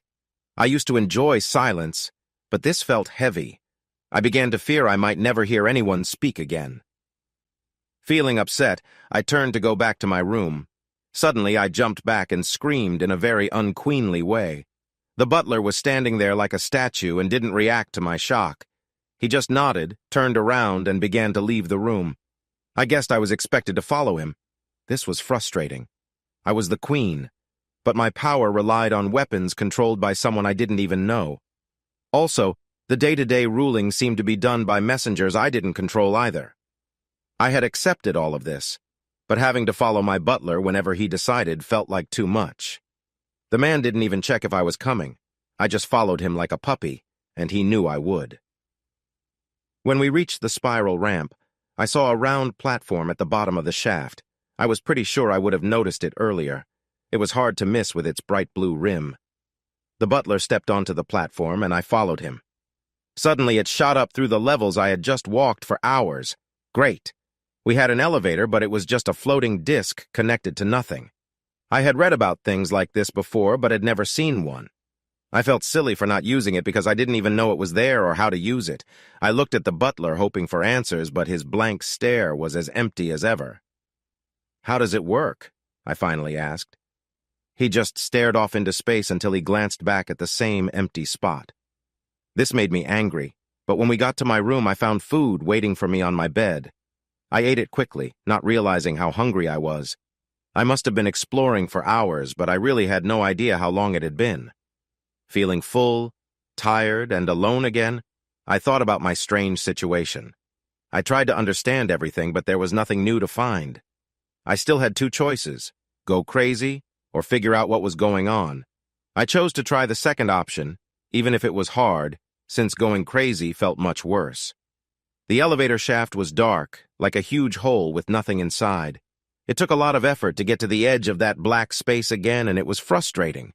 Even my butler knew how to work this thing. I could control my weapons just by thinking about them, so maybe I could think about the elevator too. Suddenly, the large disc appeared out of nowhere and almost hit me. I stepped on it carefully and asked it to take me to the top level. It moved fast, covering the distance surprisingly quickly. I expected to see the same place as before, but I was wrong. The lower level where I lived felt dull and empty. Everything seemed built for a purpose, but it looked like that purpose was never used. The top level felt alive, with smaller hallways and a cool blue glow. My weapons and armor started to shine brightly on their own, as if they belonged here. The hallways were curved, and their walls were decorated with beautiful designs, just like my pistol. I chose one hallway randomly and walked down it. It led me to a large room, but I didn't notice much at first because my eyes were drawn to something strange. Behind a blue veil was a large blue ball floating in the air. I had seen balls before, but nothing like this. It was big and seemed to float there effortlessly. The thought crossed my mind that blue seemed to be a popular color here. The ball looked nice, but it was also impossible. I couldn't tell how big it was since there was nothing to compare it to, but it sure looked bigger than me. Without thinking, I walked closer until I hit the blue barrier, which stopped me. My body was held back, but my mind felt like it was reaching toward the ball. It was strange. I wasn't scared. It was a feeling like my mind was being pulled away from my body. It felt promising yet frightening, as if great knowledge awaited without using any words. Then, thinking clearly, I ran away, almost screaming. I was relieved my mind followed my body and didn't stay behind that blue barrier. The elevator was there to bring me down quickly. I landed ungracefully as it descended fast. I couldn't remember commanding it, but at that moment I didn't care. I had grown used to being in my body, and if avoiding that blue ball was the price, so be it. I promised myself to stay away from that level and find another way to understand this strange place. Luckily, I usually managed to control my curiosity well. After what felt like a long time, I was back in that blue room, staring at the sphere. I decided to keep a safe distance from the barrier. This room seemed to be the only part of the palace that was active. It had to mean something, but I didn't know what. The sphere had tried to pull my mind away before, but it felt friendly. Maybe it wasn't bad after all. Its surface was captivating. Strings of shining blue and white moved in complicated ways. Since this looked similar to what my pistol showed, I guessed the sphere controlled my weapons and my life. This was what I had been thinking of as the mind. It had probably saved me many times. Being afraid of it didn't make sense. Did that mean I should let it take over my mind? Probably not, since that didn't feel right. But what was my life worth without the knowledge it offered?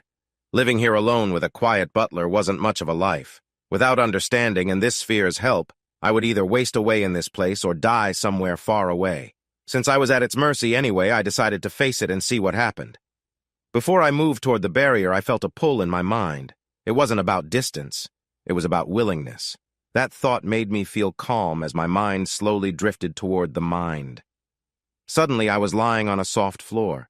The air around me was comfortably warm, not too hot like the desert, nor cold and empty like the palace.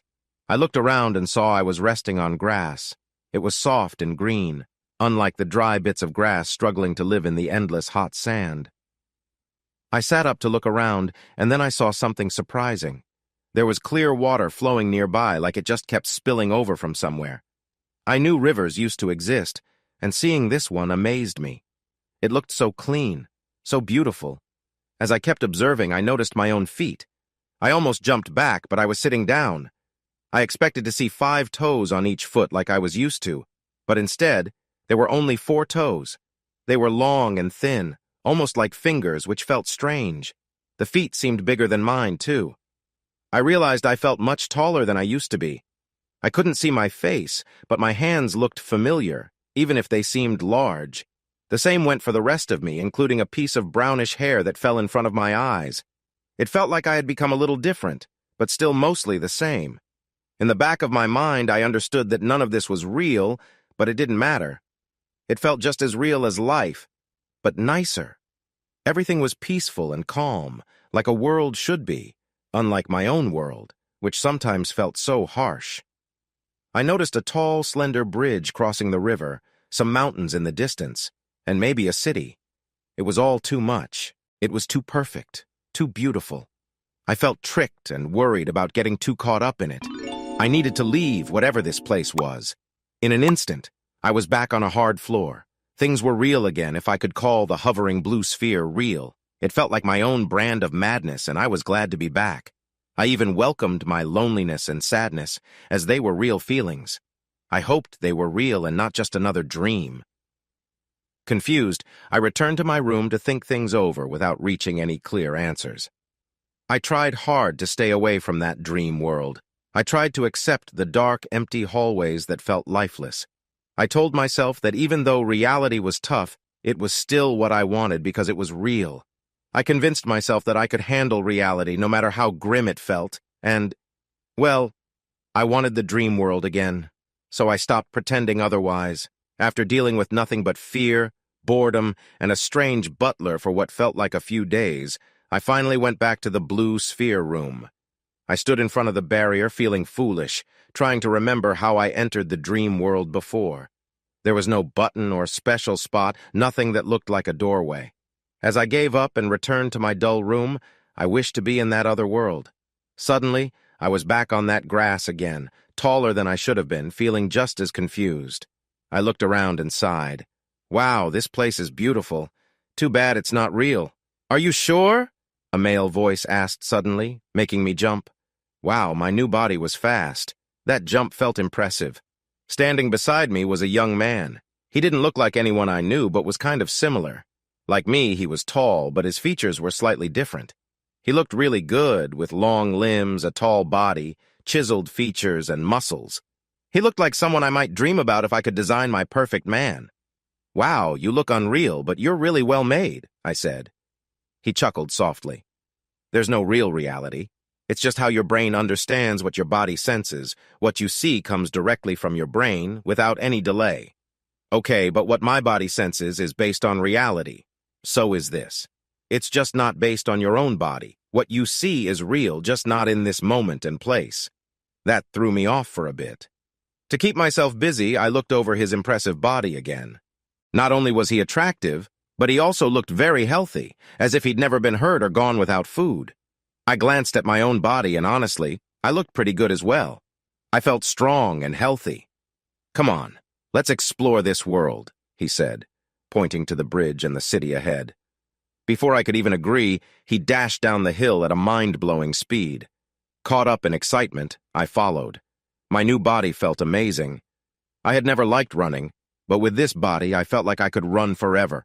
I moved forward in long strides, the wind on my face, chasing after an incredibly handsome guy like it was the most normal thing to do. You need to go, Now! The guy suddenly shouted. Instead of running, I found myself back lying on the floor of the blue room once more. Wow, that was really rude, I thought. I sighed and got up. I almost thought I saw movement to my left, in one of the hallways leading to the lift. I knew it wasn't the butler. He was annoying, but he didn't make me feel this kind of fear. I felt something bad was coming for me, and my gut told me it was something very evil. I hated feeling this way, but I started to shake and froze in place. No, I need to do something, I thought. Don't just stand here like an easy target. I forced myself to look into the hallway where I felt that evil presence. I realized I'd be trapped if something was hiding in there. All paths led to the elevator where I would meet whatever was coming for me anyway. No, I had to be smart and quick. I would run, but not yet. I glanced at the hovering sphere, hoping it would help, but it just floated there, acting like it wasn't involved. I tried to get my suit to activate, only to find it was already ready. I only had my pistol and dagger with me. I had left the larger gun in my room. For some reason, the pistol felt more dangerous anyway, although the bigger gun was just as good. My heart raced as I forced myself to stay still and wait for the right moment. I watched all the hallways, focusing mostly on the one where I sensed danger. Finally, I noticed the color of the corridor change a bit. The blue looked less bright and more gray. Oddly, I felt relieved that I hadn't just imagined it. Slowly, with a sense of purpose, something big and black appeared. At first, it looked like a shadow. Then it took shape, and I wished it hadn't.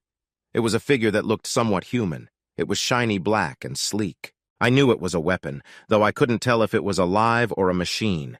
Its arms were too long and its body was too compact. It had a small, strange shape on the top of its torso. It stopped at the end of the hallway, a silent threat looking down at me, even though I was standing. It looked like it smiled, even though I couldn't see its face. I just knew it was meant to scare me. Just its shape was already terrifying. We both knew I would try to reach the lift, wanting to be alone. All hallways led to it. If I picked one, it would probably catch me there. So I decided to take a chance and ran toward the middle hallway. Out of the corner of my eye, I saw the figure turn into the left hallway, where it had come from. Once I was halfway there, I turned back to the sphere room and went into the second corridor on the right. It would soon realize it had been tricked and come back for me. I hoped it wouldn't come through this hallway. I counted to 10 and sprinted toward the lift. Just as I hoped, the threat wasn't there, but it was probably on its way back to the sphere room. Quickly, I ordered the lift to go down, relieved when it obeyed. After a few moments, I saw the black figure peek over the edge. Oh no. As I feared, it pressed the elevator button and ordered it back up. Oh no, I was about to be delivered to it. I fought to get the lift to go down again, both of us trying to control it in a frantic moment. Finally, the lift decided to go down smoothly. I had a ridiculous thought about a floating blue sphere arguing with the elevator to keep me away from a dangerous monster. How did my life get so messed up? I wished I could shout that I was just an innocent girl who stumbled into this mess and begged to be ignored. I felt like there was a fight happening and I was the prize. I tried to calm myself, but what was that black thing? I'd never seen anything like it. It didn't take a genius to figure out the blue thing seemed friendly to me. It was clear that the black thing was not. It seemed very hostile. If the mind and the blue things were my friends, then this black thing was definitely my enemy, which made me wonder if it was also an enemy of the mind. If they were enemies, what was taking place in the blue room right now? What would happen to me if the black thing defeated the mind? I would be in big trouble, that's what. The small thrill of having tricked the black thing and escaped didn't last long. With a sigh, I told the lift to go back up. It didn't seem very eager, but it complied. I felt small and powerless. How was I supposed to help in a fight between such powerful entities? I didn't think I could, but I had to try anyway. It felt hopeless, but that was normal. Shaking with fear, I felt the lift stop at the top. I wasn't looking forward to this at all. I assumed I'd be dead soon. The suit seemed fine, but that black figure was something else. The thought of fighting it, using my weapons, didn't even come to mind. It didn't seem worried about my gear, it just wanted to attack. But I had to face this, and I wouldn't back down now. I briefly wondered how my aunt had survived in this nightmare for so long, if they would find someone else to take my place, and why I was thinking such things now. I just hoped my life wouldn't flash before my eyes when I died. I didn't want to relive all that pain. What I saw in the blue room was simple, honest work. The black figure had a long, curved claw at the end of its left arm instead of a hand. The creature kept trying to cut through the blue wall that blocked the sphere from the rest of the room. It seemed to be having some effect, or it wouldn't keep attacking. I knew if it broke through, the mind would be in danger, just like me. That was not a good situation, so that was the bad news. The good news was, well, there wasn't much. I looked over my suit. It still sparkled over my body. The blue barrier looked a lot like my suit, but was much thicker. If the dark creature was busy trying to get through the barrier, my thin suit wouldn't help me at all. My small pistol seemed useless next to such a big threat. But this was all crazy, and it was my only choice. I took aim and fired my little gun. I had forgotten how powerful these weapons could be. The big guns were very deadly, as many villagers would say if they were still alive. This small pistol was even worse. The air exploded with a loud crack, and I thought I saw a glow between my gun and the creature's body. There was no kickback, but it felt like the room was filled with ripples. I definitely liked being on this side of the creature. I hoped the black thing would at least show some reaction, like roaring or flying backward. Instead, it stopped slashing, which was something at least. My shot was like swatting away a fly. I felt the creature turn towards me, even though I couldn't see any eyes. Then, I saw part of its body starting to glow. My shot had done something, but it seemed less impressed than I felt. So I fired again, and again. The air was filled with sharp cracks as I kept shooting, but the creature moved closer to me. It seemed unhappy that I was fighting back and slowly turned to walk away, letting my shots hit its back. For a moment, I hesitated, wanting to escape to my room, but I didn't want to ride an elevator with a scary machine. I glanced at the blue sphere, expecting some gratitude for saving it, but got nothing. Maybe the sphere had saved me by giving me this little pistol. My mind felt foggy. After a while, I quietly called for the elevator. I wasn't disappointed to see it was empty, and rode it back to my room, keeping my suit activated and my pistol ready. As I moved, I noticed the many levels I passed. The dark creature could hide anywhere, and there might be others like it.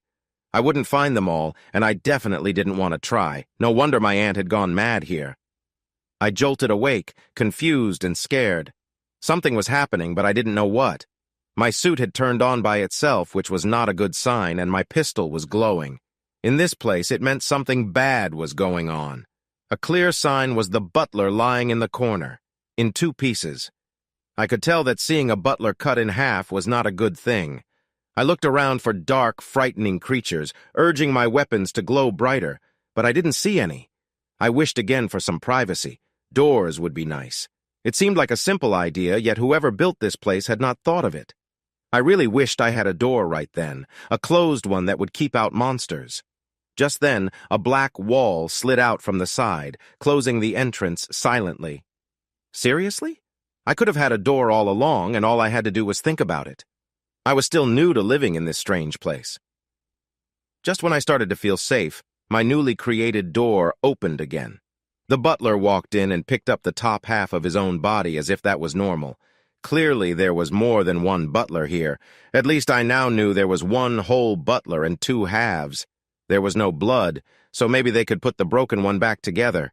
It felt impossible to sleep in an open room where monsters had attacked butlers. Still, that's exactly what I did. I woke up feeling as fresh and relaxed as I could since I arrived, which was not very much. At least I had gotten some sleep and could function more or less. Functioning seemed good, but little did I know that was not what was needed. I could stay in my empty room and do nothing until I went as crazy as my late aunt. That didn't sound appealing. I could explore my surroundings, which would at least give me something to do. But it might also get me killed. I decided to avoid the upper level and stay away from places that could be filled with monsters. I made my way to the main hall, but it was still dark and empty. Sitting all alone on a throne seemed silly, and there wasn't even a half-butler around. I checked the stables, hoping to see someone, anyone, to feel connected to the real world. But the messengers were gone, and the stables were completely empty. Not even my stolen horses were there, and none of the stable workers could be found. The place looked clean and empty. The only good thing was the entrance I had used ages ago. It was still open, and real light flooded in through it. I ran toward it and took in the fresh air and bright light eagerly. Dirt, heat, bright light, and a barren landscape. Everything I disliked was out there, and it felt amazing. I could just step into the real world, walk away, and leave all the trouble behind. No more dark, lifeless hallways. No monsters trying to hurt me for reasons I didn't understand. No fake happy places in my mind. I could have my freedom again, even if it meant facing a barren desert, no horse, no water, and nowhere to go. I knew that running away wouldn't fix the dying world or stop the monster behind me. I was sure it was just me standing in the way of it and the rest of the world. It was really bad if I was the last hope of the world, but that's how it looked. Great. With a sigh, I turned back into the tomb I called home to continue my lonely life in isolation. I figured rulers often became distant from real life, but this felt extreme. I woke up feeling just as tired as always, once again unsure of what to do with my day and life ahead. Exploring was my only choice, even though I dreaded it. It was bad enough I could be hunted by the creature here, but searching for it felt crazy. Since craziness was my only constant, I sighed and went for it. The lower levels were mostly like this one, except for the main hall, and totally boring. I didn't feel up to exploring the upper level, so I chose to check out something in the middle instead. My new adventure started with a struggle. It was me against the elevator. Calling for it was easy. It showed up quietly and quickly from wherever elevators go when not in use. I jumped on, hoping it would take me to a middle level. The elevator went up, but then stopped suddenly. Great, I even broke fancy elevators, I thought. I tried to say my wish again in my mind, and the elevator responded with a bit of annoyance. I was way past wondering how an elevator could hear my thoughts. As I kept insisting, the elevator moved again, although slowly, as if it didn't want to. Great. Just when I thought my life couldn't get weirder, I started arguing with an elevator. The happiness of winning my first argument with an elevator didn't last long. The level we stopped at felt unwelcoming. I was used to the low light in the palace, but this place was darker and the air felt colder. Still, it was pretty interesting. The layout was different from any I had seen. Maybe here I could find some clues about, well, anything. Knowing what I was looking for would have been a good start, but I couldn't have everything, could I? In front of me was a long, curved room. One side had a long row of seats facing a wall. They were the first pieces of furniture that looked like they belonged here. The seats looked comfy and so perfect, they seemed like they had never been used. That was strange in a world filled with worn-out or broken things. Even stranger was that they looked too big. They seemed made for a person who was maybe 7 or 8 feet tall. I didn't know much about our high-tech ancestors, but I was shocked by how tall they were. Maybe they had 4 toes on each foot, too. Each seat was surrounded by controls in a horseshoe shape. I had already learned something on this trip. The palace, or at least this room, was made to control or watch something. When I thought about it, it made sense. In a world that could build such a palace, all things were probably connected. The whole kingdom must have worked like a smooth machine. Being a queen would be very different, with information at your fingertips and choices to make. Now, with the kingdom in ruins, it was just a dark room. The deep sense of danger was strong, like warning bells ringing in my mind. The smart thing would be to leave and head to safer levels. I decided to do that, after quickly checking the first seat. My curiosity had nothing to do with it. I was just looking for useful information. As long as I stayed away from the urge to sit in one of the seats, I should be fine. Those seats could be traps. The seat felt like stone, but it was really comfortable against my back. It was just way too big for me. Maybe it was simply a design mistake, I thought. Someone must have ordered them way too big. I looked at the flat black surfaces in front of me and wondered who would look at them and what they would show. I wished I could see what they were meant to display. If I had been standing, I would have fallen over. Sitting down, I just jumped a little in shock.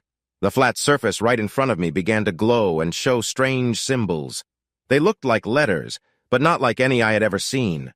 I wished to see something else, something I could understand, and the surface immediately showed me a moving picture of the desert outside the palace. Suddenly, the edge of the picture glowed red, and the images changed to reveal a floor plan. It was a curved room with seats facing a wall, just like the one I was in. The picture showed a glowing blue dot at my current position and a pulsing red dot moving toward the blue one from the right. Remembering where I was, I looked to the right. The feeling of fear came back, stronger than before. I slid down from the chair, trying to hide behind it. Looking around the corner, I saw a big, dark shape moving in the shadows. I checked my weapons, but they were completely dark. No, not now, I thought, just like the messenger who was about to die and his brother had. It felt like my weapons had betrayed me, and even my suit did not glow anymore. This must be how my aunt felt right before I had to fight her. She also tried to use her weapons, even though they had stopped working. I decided to do the same because I didn't have a better idea. I jumped out from my hiding spot, ready to put up a fight, and shot my small pistol. But instead of the silence I expected, I heard a loud crack and saw a bright glow on a dark, menacing machine. Suddenly my suit lit up again, and I found my dagger in my left hand. I was confused but thankful that my weapons were taking control, since fighting was not my strength. My pistol fired again and again, but the huge creature just kept moving toward me, gliding and walking oddly. I wondered if I should be worried about running out of bullets, but I didn't have time for that. I had nowhere to escape, except for the big chair. My pistol kept firing, hitting the creature's chest as I saw it lift its clawed hand. I knew instinctively that it was a deadly weapon, even if I wore some kind of protective suit. I leaned against the chair, making my upper body an easy target. A claw swung down, ready to split me in half. Just before it struck, I decided not to get in its way. As I moved back without meaning to, I admired how gracefully its long arm cut through the air, hitting the chair instead of me. The chair looked much worse now, like the rest of the world. The creature made a strange sound that seemed to echo in my mind. It felt like it was talking to me, but that didn't matter right now. I needed to focus because something was trying to kill me. This creature clearly knew how to fight. To my surprise, I realized I could fight too, at least when whatever blue energy took over me. I felt mixed about this, but didn't let it stop my right hand from aiming for the creature's head. I would have aimed for its neck if it had one. As the creature tried to free its claw from the chair, I barely noticed its left arm swinging low. It almost hit my knees, but I jumped up faster than I ever had before. I was caught watching two strange beings fight, and one of them was me. At least my view was good. Just as I landed, I shocked myself by jumping forward toward the creature. It felt like a bad idea, but my body didn't care what I thought. The creature still couldn't free its right claw, and had already used its left arm to attack. I ended up right in front of it just as its left arm finished its swing. Not having eyes didn't stop the creature from sensing me. I could tell it was surprised as I pushed my blade deep into its left shoulder with a force I couldn't control. It felt powerful, because it wasn't really me doing it. I still felt like the same girl I had been when I left the messenger station. Somehow I was able to pierce the armor it wore. It howled in my mind, which was not a nice feeling. It seemed to express disappointment in what I had done, not pain. Once again, my body jumped back without asking me. Just in time, I avoided the left arm swinging back to hit my knees. Even while I jumped, my right hand kept firing at the same spot on the creature's head with strange accuracy. Just as I landed, its surprising offered a temporary ceasefire. This level was its territory, and if I stayed out of it, it would not come down to where I lived.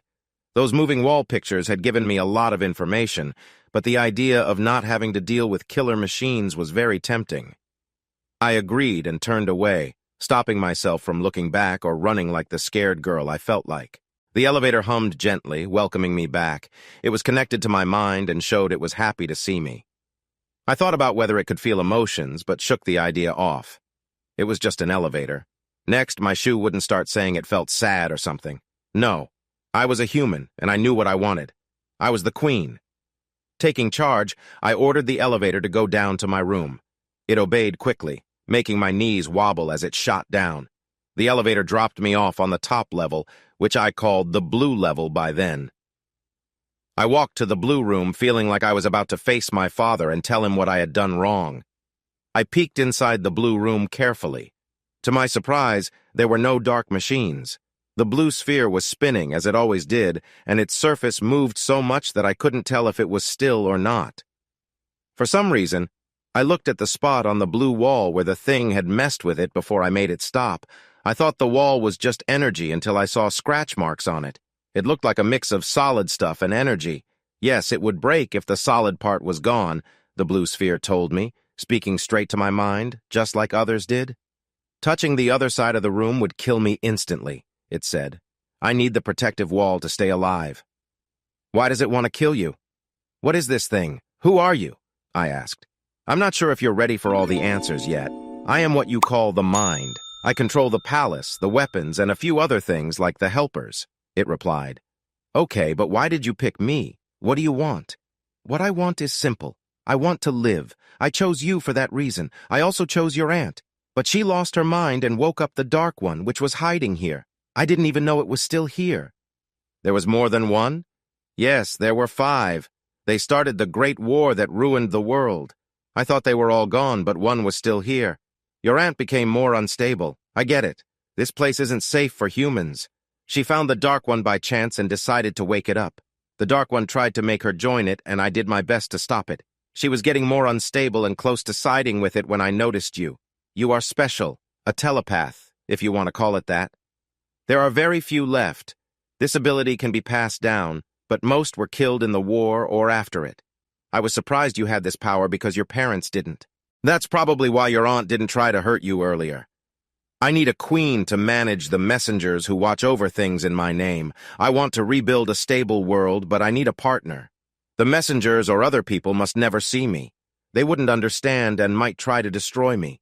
With a stable human partner like you, I can help rebuild what was lost. Right now, I can only try to stop things from falling apart completely. Neither Abigor nor your aunt were good enough partners, so finding you solved several issues. But we still have a problem with a crazy killing machine trying to hurt me. It's not just you. You aren't the target. You're just blocking it from getting to me. Unfortunately, it is not crazy. It was made to kill, and it does that very well. Okay, so it wants to kill you too. How is that possible? You're not alive. You're a machine. I am just as alive as you are. We're both machines that hold our minds. You are a biological machine, and I was built. That's the only real difference.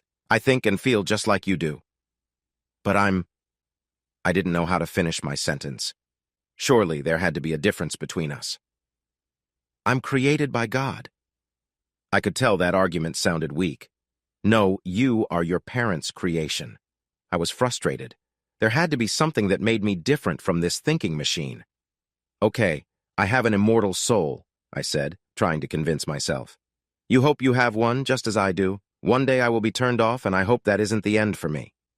Wow. Just relax for now. Let's meet in a nicer place, he said. Suddenly we were standing on soft grass. There was no doubt anymore. This handsome figure was the blue sphere.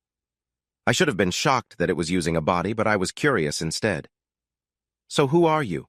Who made you and why? I asked. Do you really need to know that? Isn't it enough that I exist and I'm here with you? Not really. I appreciate you being here and what you've done for me. Still, I feel like I'm being pushed around without understanding what's going on. If it helps, I feel the same. When I started and came to life, all I knew was how to run the ship.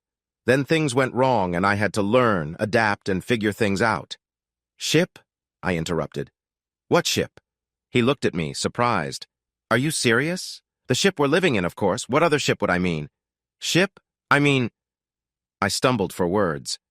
I've never seen one in real life, but I've read about them. I know what they look like.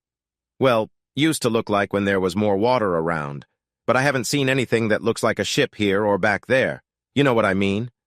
I understand, he said, nodding and kindly ignoring my rambling. I have to be direct. What you call the palace is really a ship. What? Well, it's not a ship like you think of. It's a spaceship. It was built. You've got to be joking. I know it's a shock for you, and I'm sorry, but you asked for the truth. I don't know much about why it was built. I'm just the ship's computer, so they didn't think I needed all the background info. I think that vessel is some kind of ark or rescue ship. It was supposed to carry 16,384 people from my home planet. What is the name of your planet? I asked, still trying to wrap my head around everything. I wasn't really interested in the name, to be honest. It's just called home. What happened? Where are those 16,384 people now? I don't know exactly. There was a terrible war happening. The ship launched when it shouldn't have. I couldn't stop it because someone else took control. I still don't know who did it or why. The ship wasn't finished. The lower levels where you live were meant for the passengers, but they are still empty. I didn't realize it at the time, but some of the Dark Ones got onto the ship. They are dangerous machines built for the war that was destroying my home. I suspect my home world is gone now. I was programmed to go to Earth since it might be livable. I couldn't return to my planet, and since I had no passengers, I focused on my own survival. I didn't know what else to do, so I followed the program and traveled to Earth. I landed as planned, but couldn't connect with what you call the advanced civilization. They were not very developed and couldn't even communicate using minds. I can't talk using sounds like they do. That kind of communication was unknown back home, and no one prepared me for that. Sadly, the Dark Ones got off the ship, likely found someone to help them, and started a war that destroyed human civilization. But why? I asked. I guess they are built for war, but I'm not completely sure. It's hard for me to understand them. We share the same language, at least mentally. Their way of thinking is too strange for me, even though we were made by the same beings. I find this hard to believe, I said, unsure why. I had seen so many strange things lately that this didn't feel too surprising. He looked at me patiently. So what's your plan? I finally asked. Well, besides enjoying our time here. You know what I mean? What's the plan for the Dark Ones? For Earth? For your home? I think my homeworld is probably just a wreck now. I'm also pretty sure the Dark Ones I accidentally brought here are dead, except one that was left on the ship for some reason. Your ancestors fought hard to kill 4 of them, but I couldn't help at the time. There were no special humans I could connect with, so I stayed silent. Some of them saw me, but I was just a quiet blue sphere to them, and they had bigger problems. I couldn't let anyone use the weapons unless they could think like me. Allowing people to use them without control would have been like adding fuel to a fire. It took a long time to find messengers who could see and hear from me and help bring back some order. Sadly, some messengers I finally got were not great, as you know. I had to accept that to keep some kind of civilization, but Abigor was too much trouble. He had to go. Earth and the Dark One are linked. With him around, we can't rebuild.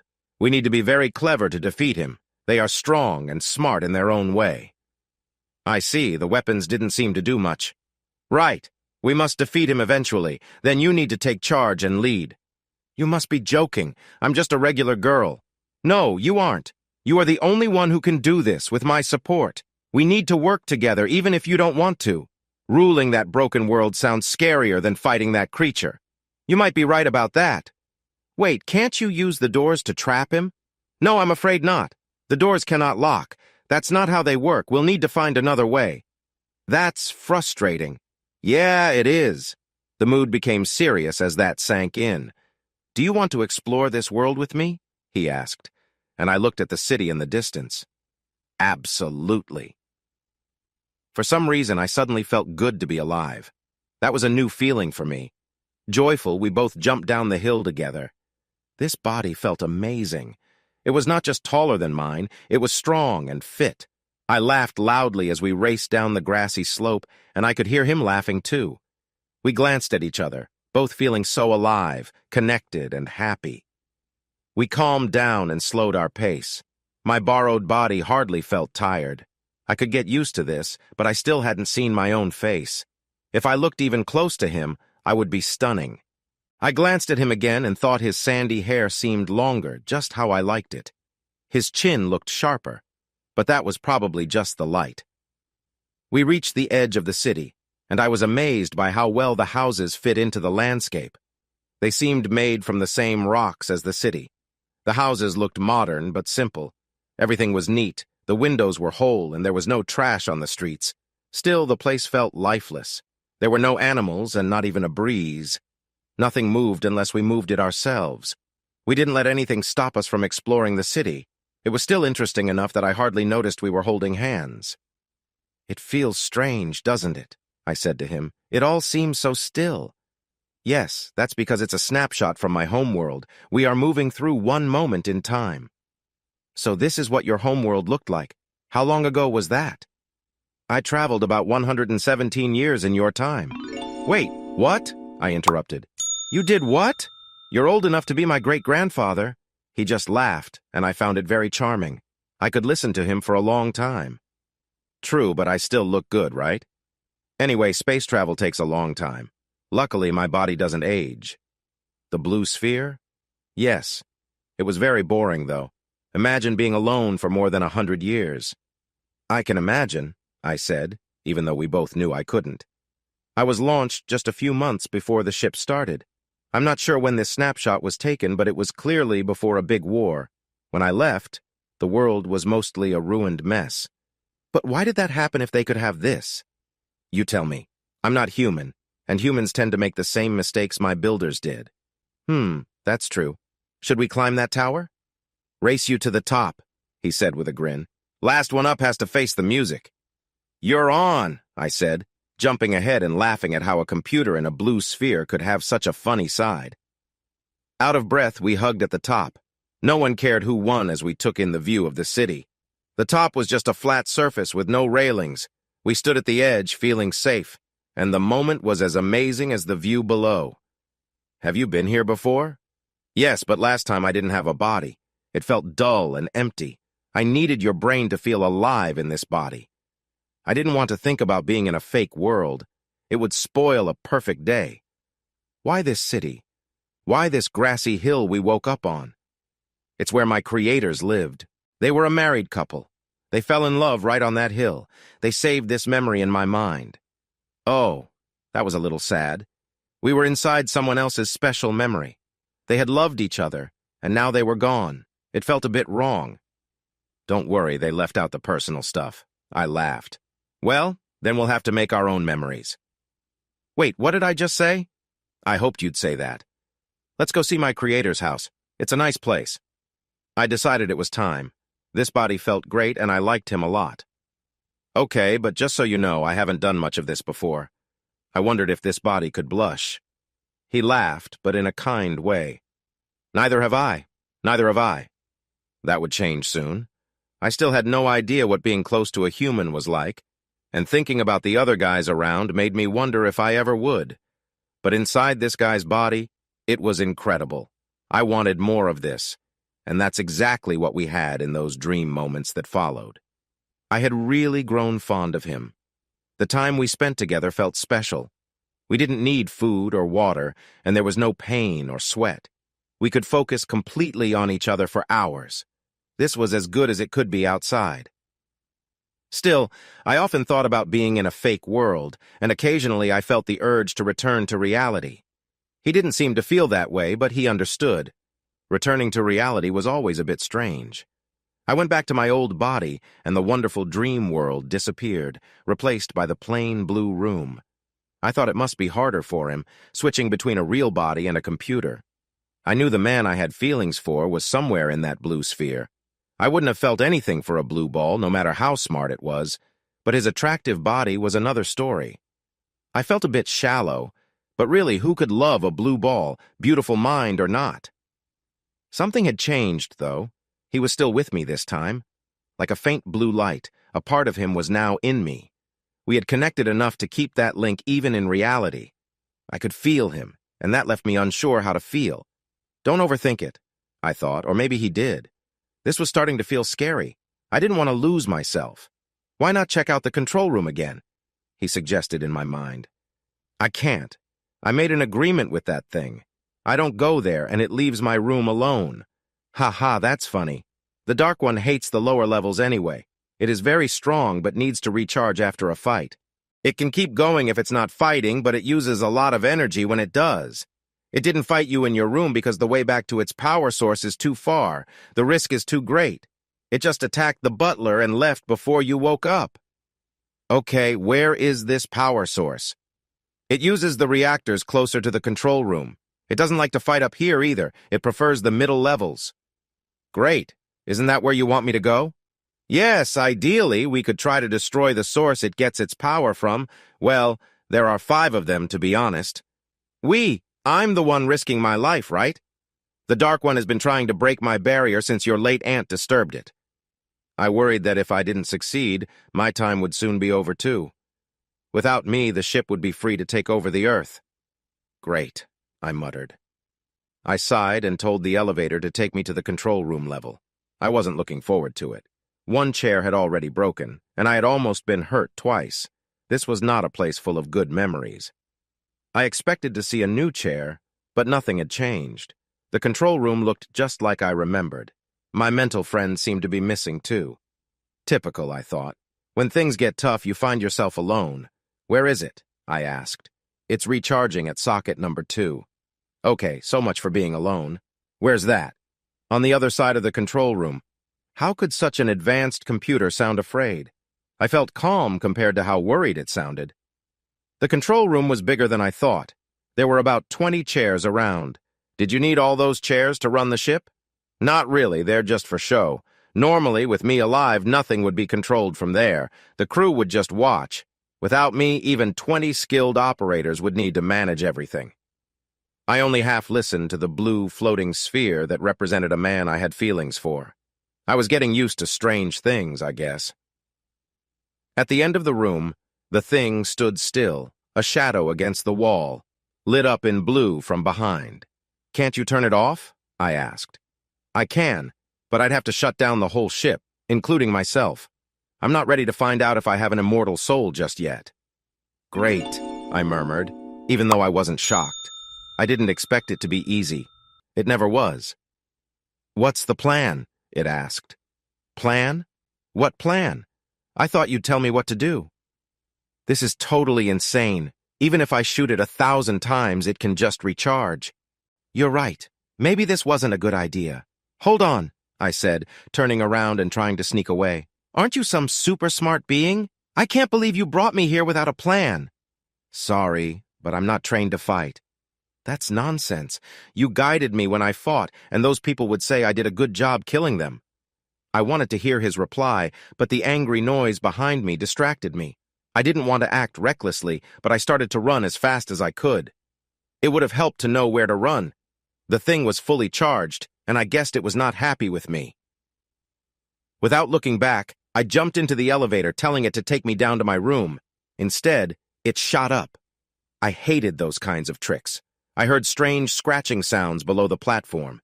I didn't expect visitors attacking in the elevator, so it might be the thing. Not sure what else to do, I ran to the blue room. I hoped the blue sphere would help me feel calm, but it didn't. I really wished to be back in that old, ruined village. Even the messenger station seemed better. It wasn't perfect, but there were hardly any killer machines there. For the downfall of one queen, perhaps one killer would be enough. Slowly, the thing moved toward me down the hallway. I sensed it was coming. I thought about trying to hide again, but I felt that wouldn't work a second time. No, I had to face my end. I seemed to be getting used to that. Finally, the thing stood at the end of the hallway, staring at me. No eyes didn't stop it from watching. It grinned cruelly, even without a mouth. One long arm lifted with a sharp claw at the end. I fired my weapon. The claw hit the shield protecting the blue sphere. I aimed again, moving closer. It hit the shield once more, and I thought I felt it shake. It was nice knowing you. I'll die when the shield falls, my friend told me. The elevator can still work, but almost nothing else will. Get away now while you can. I love you. I fired again, and while it hit the shield again, I shocked everyone, including myself, by charging forward. The first claw was still bouncing off the shield while the other reached out to me. I caught a glimpse of its mind. It was focused on the fight. This was what it was made for, and it was enjoying it.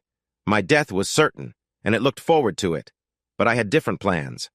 I pulled out a small dagger and stabbed it in its groin. I didn't aim for that spot. It just happened to be where I ended up. Surprisingly, the dagger went through its armor much better than my gun. I felt the thing groan.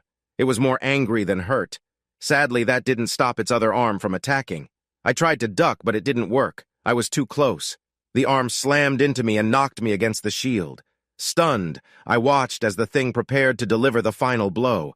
I used my legs to push myself away from the shield and slid right under it, stabbing its leg as I passed. We faced each other once more. I was out of breath, and the strange being was hurt. We both knew one of us wouldn't leave this room alive. I had a good idea of who it would be, but I wasn't going to make it easy for it. I thought it would come at me. but instead it turned and began to break the barrier again. With one hit, the barrier broke apart like thin glass. "No!" I yelled, feeling foolish. "As you are, I once was."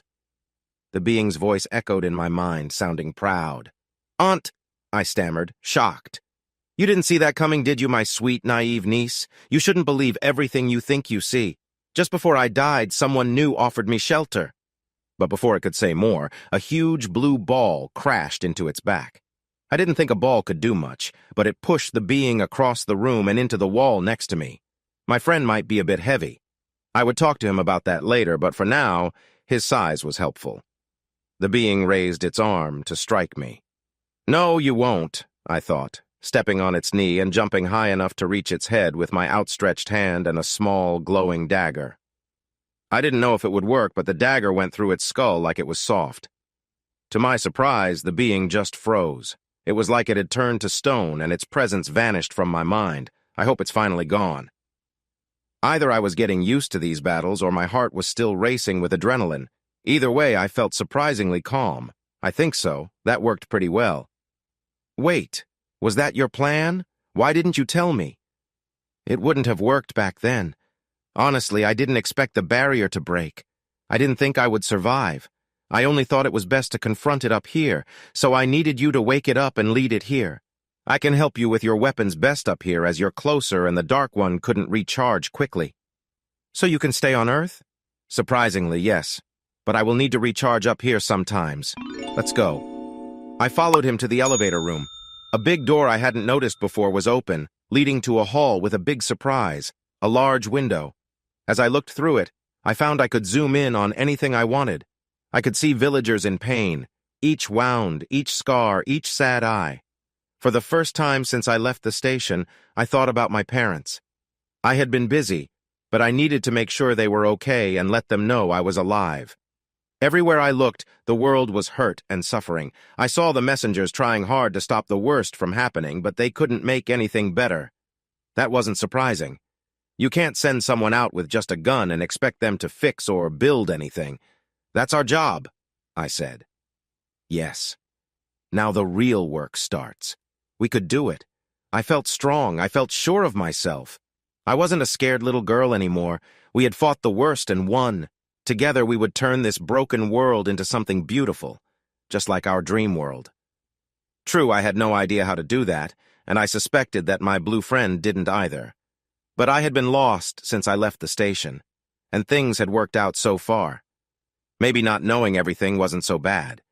Maybe just being myself and staying alive was better than having a plan. What's up, story lovers? This is the Story Guy, and if you're hungry for crazy tales and mind-blowing narratives, you've come to the right place. Don't forget to smash that subscribe button so you don't miss out on our weekly dose of crazy cheating stories, fun fiction and gut-ripping comedy from around the world. But that's not all. We also create our own original stories, and trust me, you won't find these anywhere else. Want even more spine-tingling reads? Head down to the description and grab our exclusive story collections. Thanks for watching, and I'll catch you in the next video.